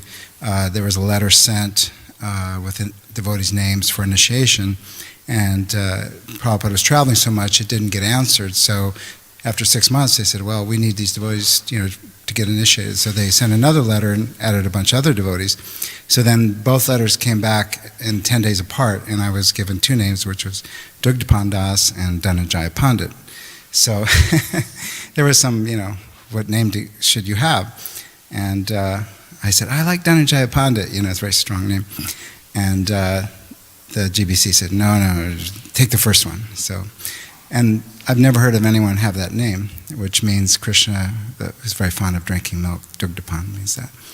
So anyway, I saw Srila Prabhupada at the famous Rath Yatra in San Francisco where he's dancing on the stage. You may have seen the picture. And so there was airport reception, and it was a huge airport reception, hundreds of devotees, and there was a big concourse, kind of round, and you had to go down into this concourse, and there was just hundreds of devotees having kirtan, and I said, there's no way they're going to bring Srila Prabhupada into this tight space, which, it was tight because there's so many devotees. So I said, I'm going to go back further down the concourse, and I saw this little side door, and I said, I bet he's coming through there. So I stood right near the door, a little bit back, and sure enough, all of a sudden Srila Prabhupada came through that door, and I just hit the deck, And I was only 19, you know, and I didn't know anything. I wasn't initiated yet, but Srila Prabhupada's aura just filled the whole place. It was like, whoa. I was just like, wow, what a personality. So then there was a lot of hippies there, and they were kind of almost creating chaos. And they were jumping over chairs and pushing people away. And Prabhupada was walking along down the concourse, and it was very crowded, and the sannyasis had their dandas, and they were pushing everyone back with their dandas, because Prabhupada was, you know, getting pressed in. So I said, this is just ridiculous, you know. So I said, but I wanted to touch Srila Prabhupada's foot. That was my goal. So I went around all the chairs, and I went outside, and there were so many devotees, they were blocking the street, and Prabhupada's car was sitting there.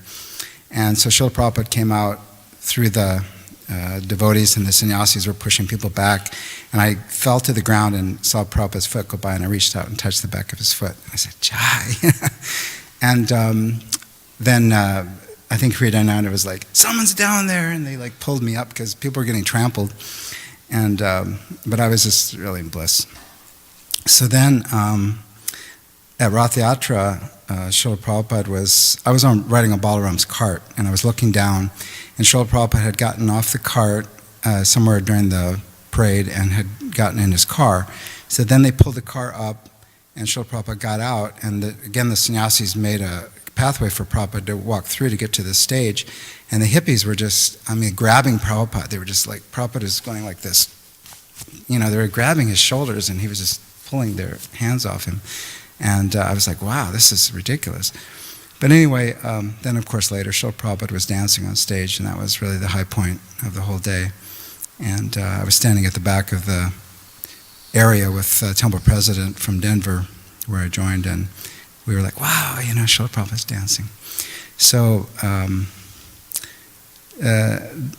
let's see, another time, Sheila Prabhupada, I was here in I was on my way to Japan, and I was here in LA briefly, and Srila Prabhupada came, and there was just hundreds of devotees. It's very hard to get close to Prabhupada.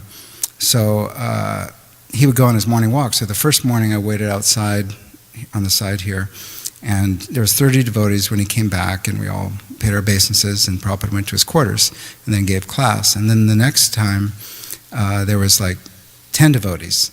And then Srila Prabhupada came, and then the last day, third day, that Prabhupada was here, I was the only one. I'm like, wow, I'm the only one here. So I was standing, and I was hoping Prabhupada would say something, but he walked past me.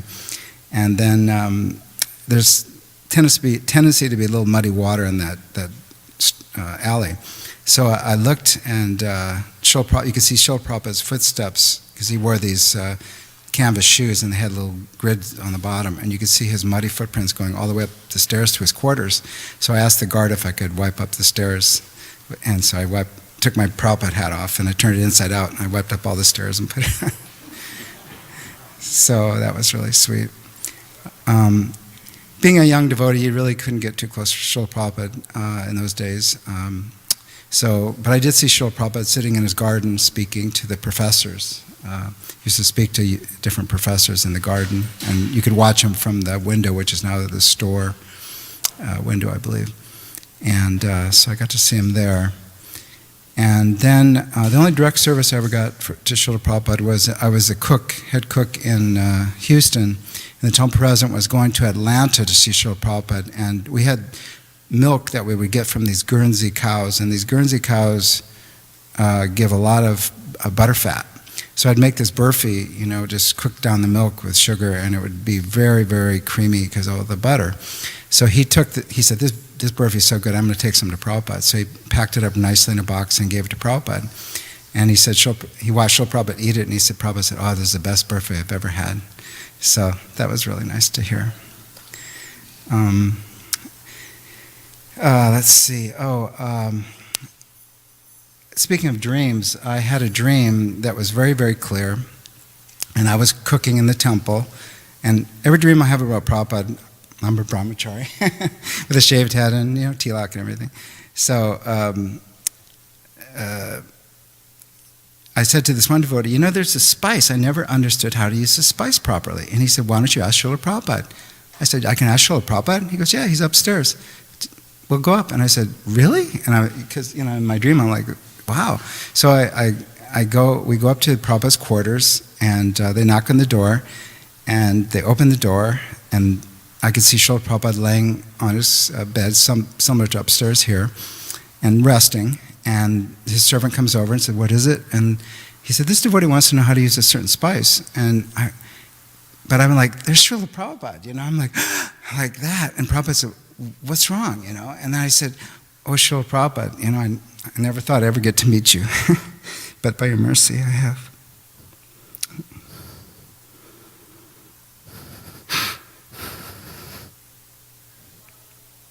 Anyway, then I woke up. And I was like tingling all over. Krishna.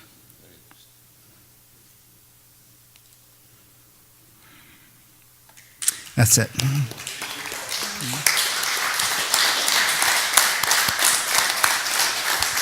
I just had one short thing, and we're talking so much about Prabhupada and remembering Prabhupada and seeing him through his books, but Prabhupada also introduced us to the Parampara, and Bhaktivinoda gave a very nice meditation, and I think it's apropos for everyone. And he said that every day you should feel your love for God is growing.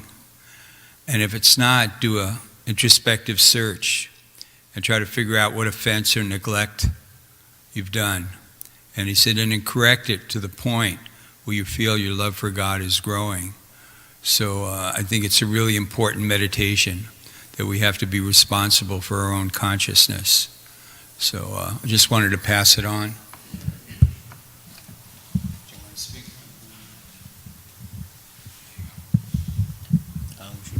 Or you'll introduce yourself. This is Sagar Maharaj. He's a grand disciple of Sheila Prabhupada, a disciple of His Holiness Indradyumna Swami. And obviously, he, like all of us, has deep realizations of Srila Prabhupada's mercy, and therefore he's dedicating his life as he is. Thank you, Maharaj. Of course, being a young devotee, I never had an opportunity to meet Srila Prabhupada physically, but as Parivida Prabhu was mentioning, that Srila Prabhupada is affecting everybody's lives, regardless of his physical absence. He's always here. And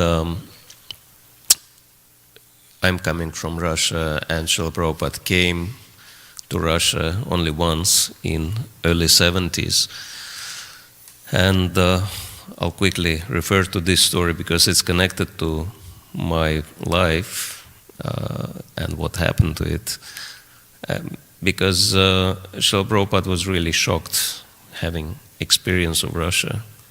Of course, he only had experience of India and Western world, where people tend to be very personal, and at least they smile when you look at them, right? But in Russia, no one smiled. The whole country was so depressed, and he was saying that it was so poor that even taxi drivers were begging for change, for little money, etc.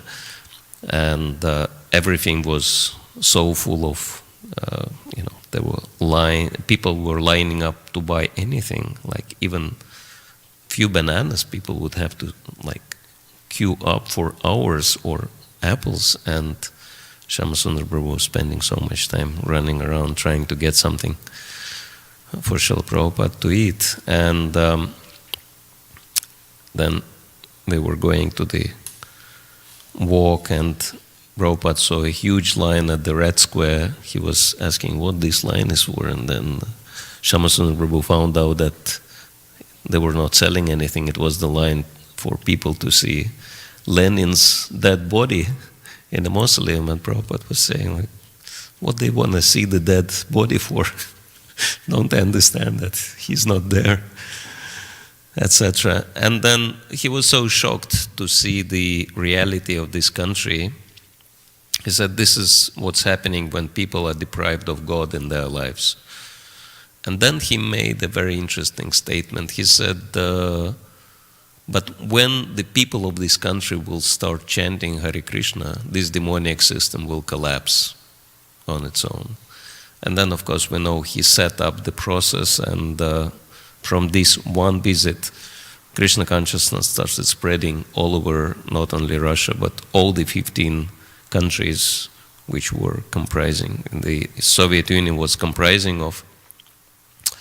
And in my youth, because I was coming from the background where my ancestors were heavily prosecuted by communists and they've lost a lot, and so I was thinking, these are real enemies, and I have to free my country from this evil, and I wanted to dedicate myself to, fighting against the communist rule. And I was thinking, even if I'll be killed, I don't care, at least I'll do my little bit, and then other people, will finish it up, etc. And so I was basically spreading the anti-communist propaganda, and then I was followed by KGB. I was nearly put to jail, but then my parents, who had some contacts, they were telling, no, he's actually improving, and he's going to join the army, which was the sign that I'm really changing. So they let that happen, and when I joined the army, in there I continued spreading the anti-communist propaganda.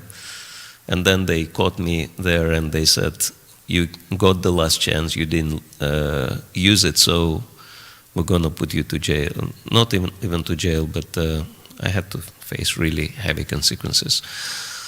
And I was quite nervous. And actually, at that time, I already knew about Krishna.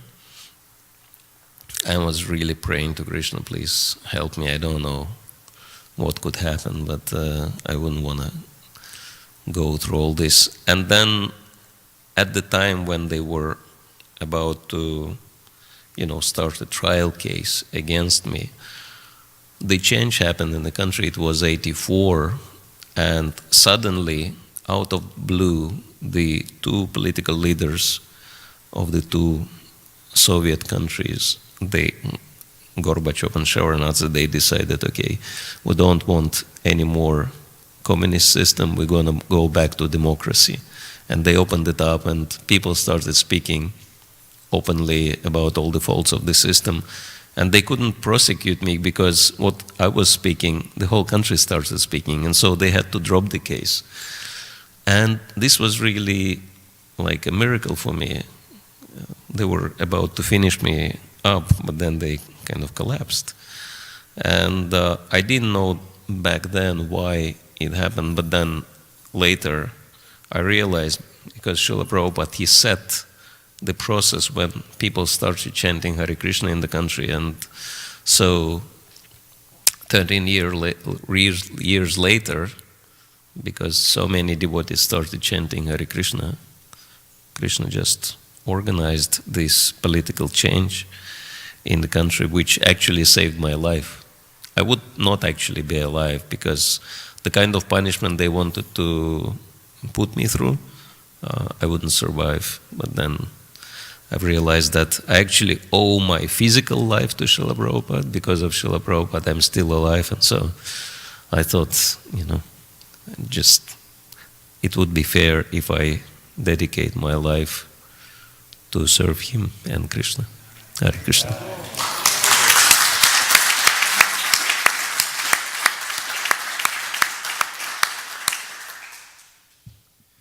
Would anyone else like to say anything?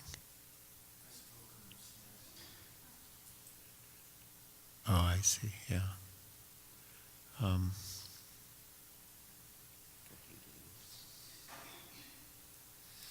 Concluding words. Well, so many devotees spoke so nicely, and their words reminded me of things. But one thing I could share, which is just one or two sentences from Sheila Prabhupada.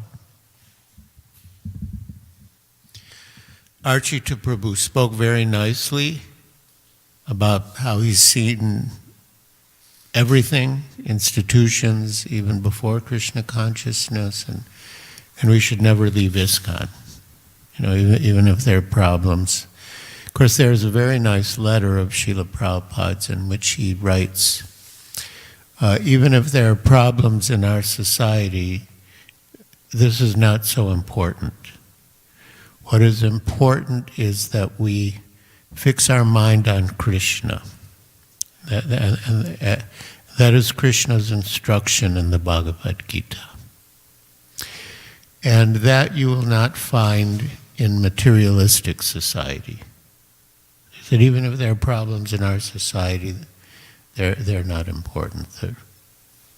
Because our only business is to fix our mind on Krishna and go back to Krishna. But on that other point, I approached Sheila Prabhupada in Calcutta in 1971. And I said, Sheila Prabhupada, now you're here, so everything is fine.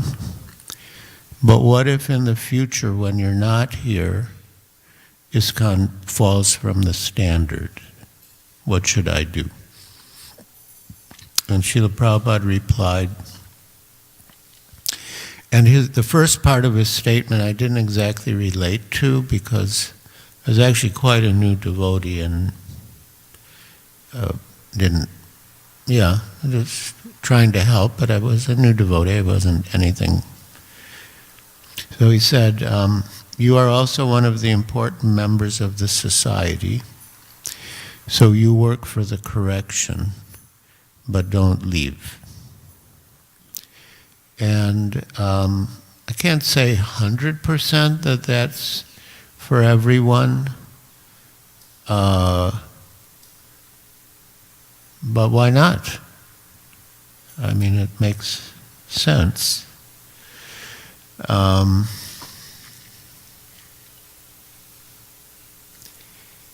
And one of the devotees said upstairs, and maybe he can repeat it, about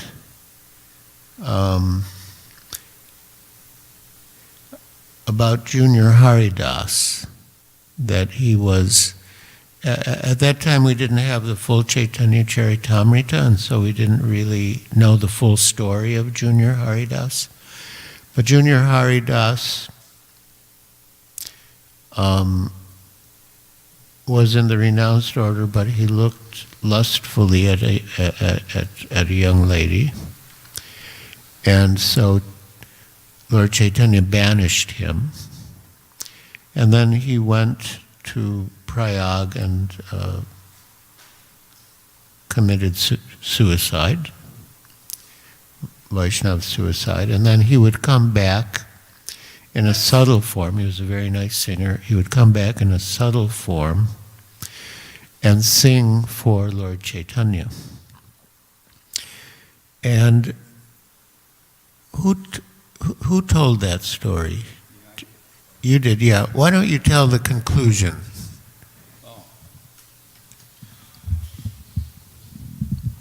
Well, to that man, it sounded pretty rough.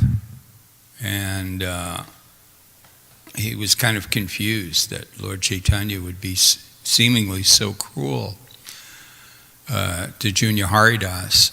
And so when he asked him, Prabhupada said, he wanted to know what happened to Junior Haridas. He said, he went back to Godhead. He said, just because the father chastises the son, that doesn't mean he does not let him back into the house.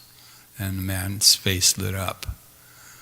There was another point, though, in talking about criticism. Prabhupada was very straightforward. He also said, he told Jayatirtha, he said, if somebody's doing wrong and you don't say anything, you share in the karma. But of course, everything that devotees have to do has to be, like Prabhupada used to sign his letters, your ever well-wisher. And there's something called a sutra. A sutra is a compression of knowledge.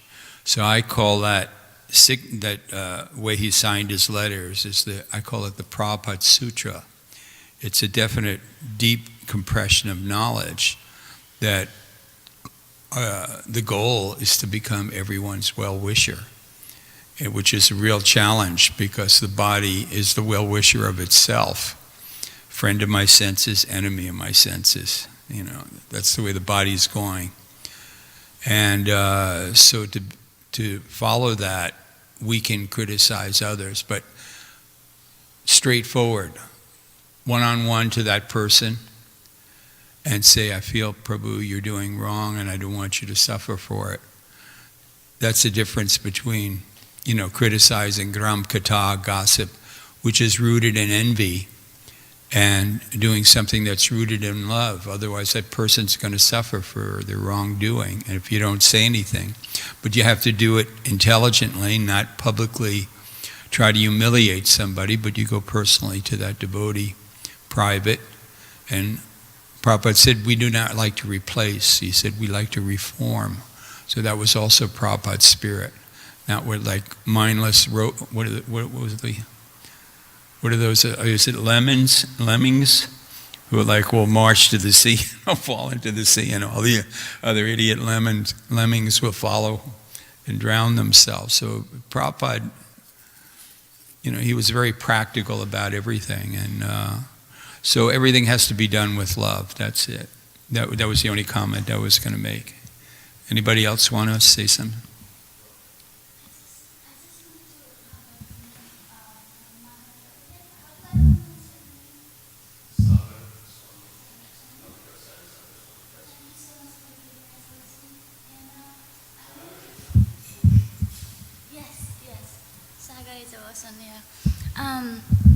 Sorry.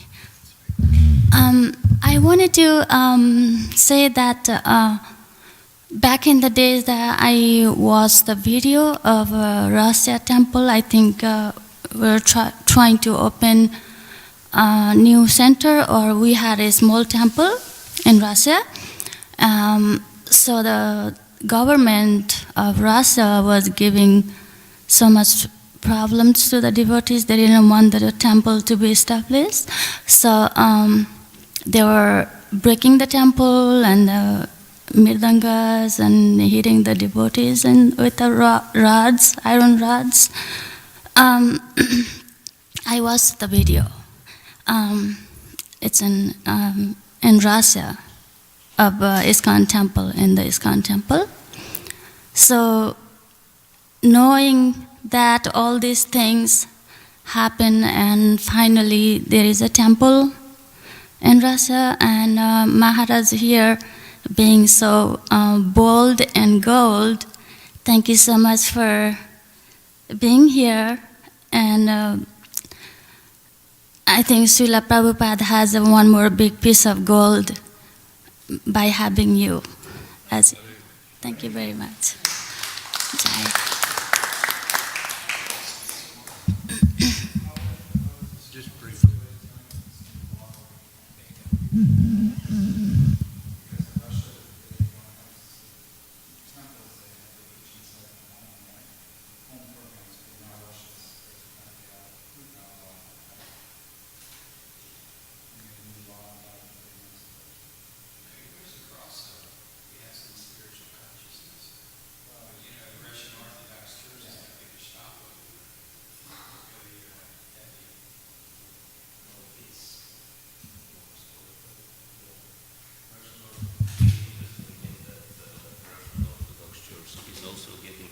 By Krishna consciousness. It's like two things are happening at the same time, that there is one part of Russian Orthodox Church who wants to suppress us, not only us, but all other minor movements, but the other part of Russian Orthodox Church really favors us. So they have this difference between themselves. Like I came across one Russian Orthodox man who is very wealthy businessman, and he knows a lot of priests, and he's reading Prabhupada's books himself, and he's chanting japa. He really likes the devotees, but he's very serious practitioner of Christianity at the same time. So we were asking, how do you combine these two things? And he said, it's not just me, I have tons of priests who are reading Prabhupada's books, because they want to know the answers to the questions a congregation puts, which they cannot find in their books, and they chant japa also every day, because japa is giving them the kind of spiritual experiences their practices do not provide. So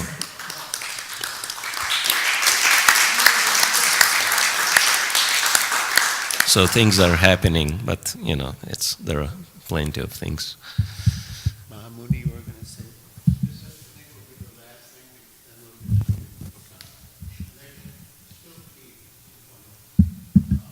I was just thinking of several things Bhargava says. Like you said, so many nice things are being said, and it stirs up other things you want to say. And I was thinking about the godbrother Govardhan. He was the temple president of Detroit. And Govardhan was expert. He took care of the deities so nicely. The temple was always so clean. At night before he took rest, he would go all over the temple and pick up little things, wipe up little things, make sure the temple was pukka before he went to rest. So then there was some talk that he wasn't chanting his rounds properly. And so he was removed from his position as temple president. And then he came to Chicago, and I was in Chicago at that time, and he became our head pujari. He was dressing the deities. And actually there was another person that was head pujari, but because Govardhan was so expert, he began to dress Kishore Kishori every day. And when Prabhupada came, he saw Govardhan, and he said, "What is Govardhan doing here?" And they said, "Oh, Prabhupada, he is the pujari here." Prabhupada said, "No, Govardhan is president of Detroit." And he said, "No, Prabhupada, we removed him." He said, "Why? He's not chanting his rounds." And Prabhupada said, "How do you know this?" He said, "He told us he wasn't chanting all of his rounds." Prabhupada said, "At least he is honest. Govardhan is president of Detroit." So Bhargava Prabhu said, when he asked you your question, at least you were honest. And so the idea is that Prabhupada saw how Govardhan not only took care of the deities, took care of the temple, he took care of the devotees. He was always so concerned about the devotees' health. He took care, made sure the devotees were properly situated.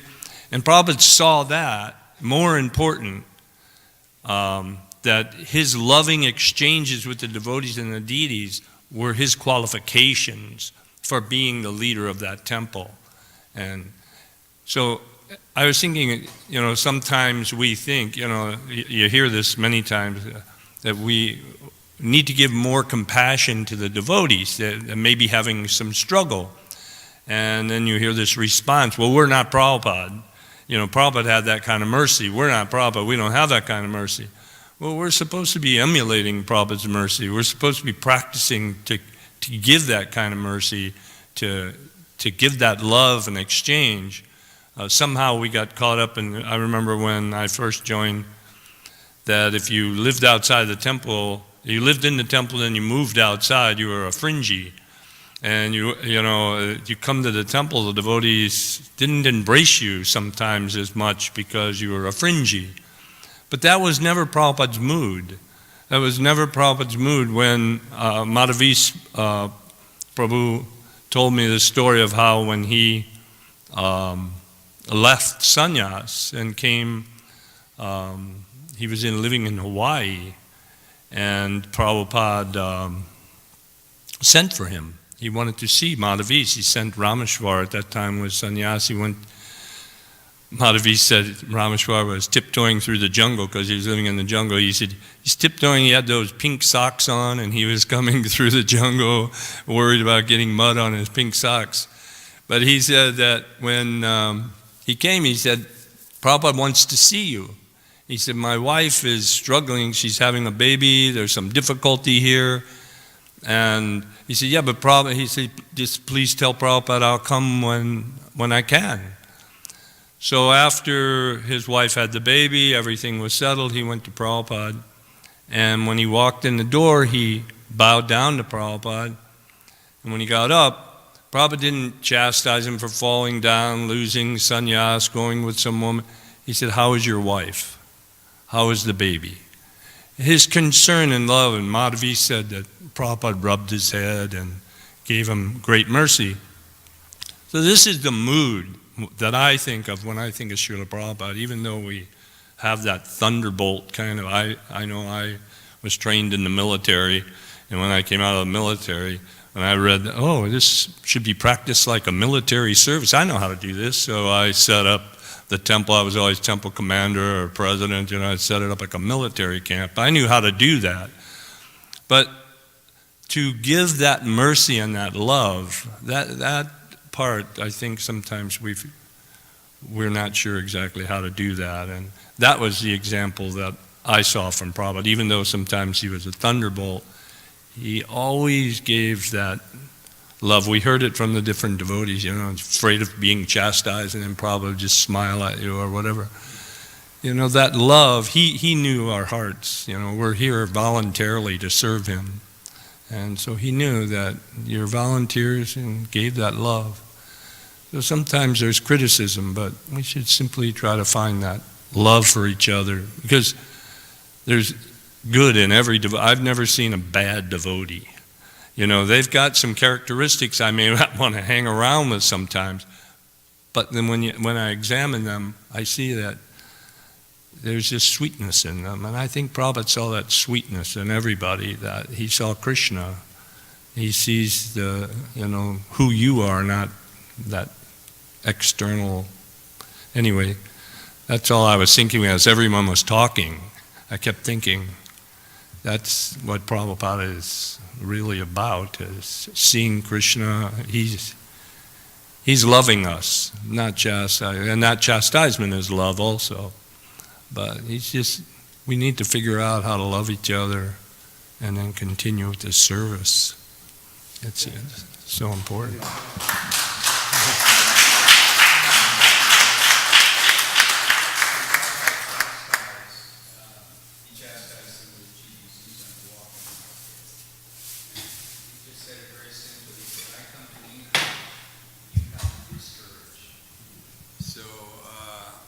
From Prabhupada's point of view, human form of life is very rare. We got this opportunity, and it goes very quickly, right? And so he wanted us to take advantage of it. So justice wasn't as important as mercy for Prabhupada.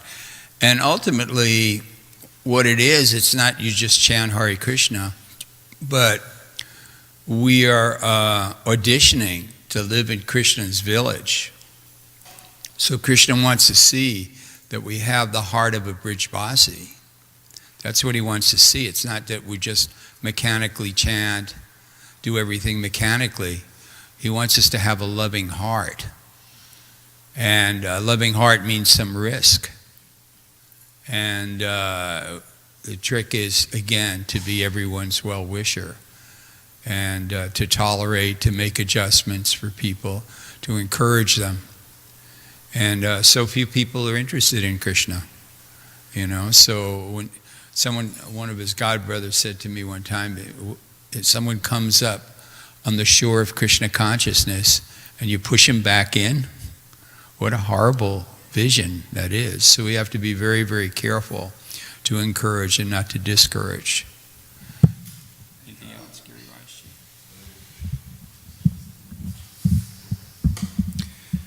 Well, probably every devotee has something more to say. And as soon as one devotee says something, it reminds the other devotees of something more. Do you want to say something? Yeah. So you're confirming what I was about to say. So we're going to conclude the official part of the program, but not before we distribute prasad.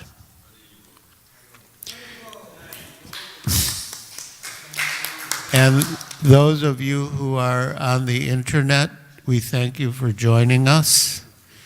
And we hope this katha about Prabhupada will continue eternally, everywhere. And I wish we could give you all some prasad, but we'll, I think there's... This says we have prasad in here. This is Mother Pushti. Oh, yes. Healthy. This is from Mother Pushti, who used to cook for Sheila Prabhupada, and it's healthy. So this will, I don't know, do we need to break them? Yeah. We do? All right, we'll start here. Charity begins at home.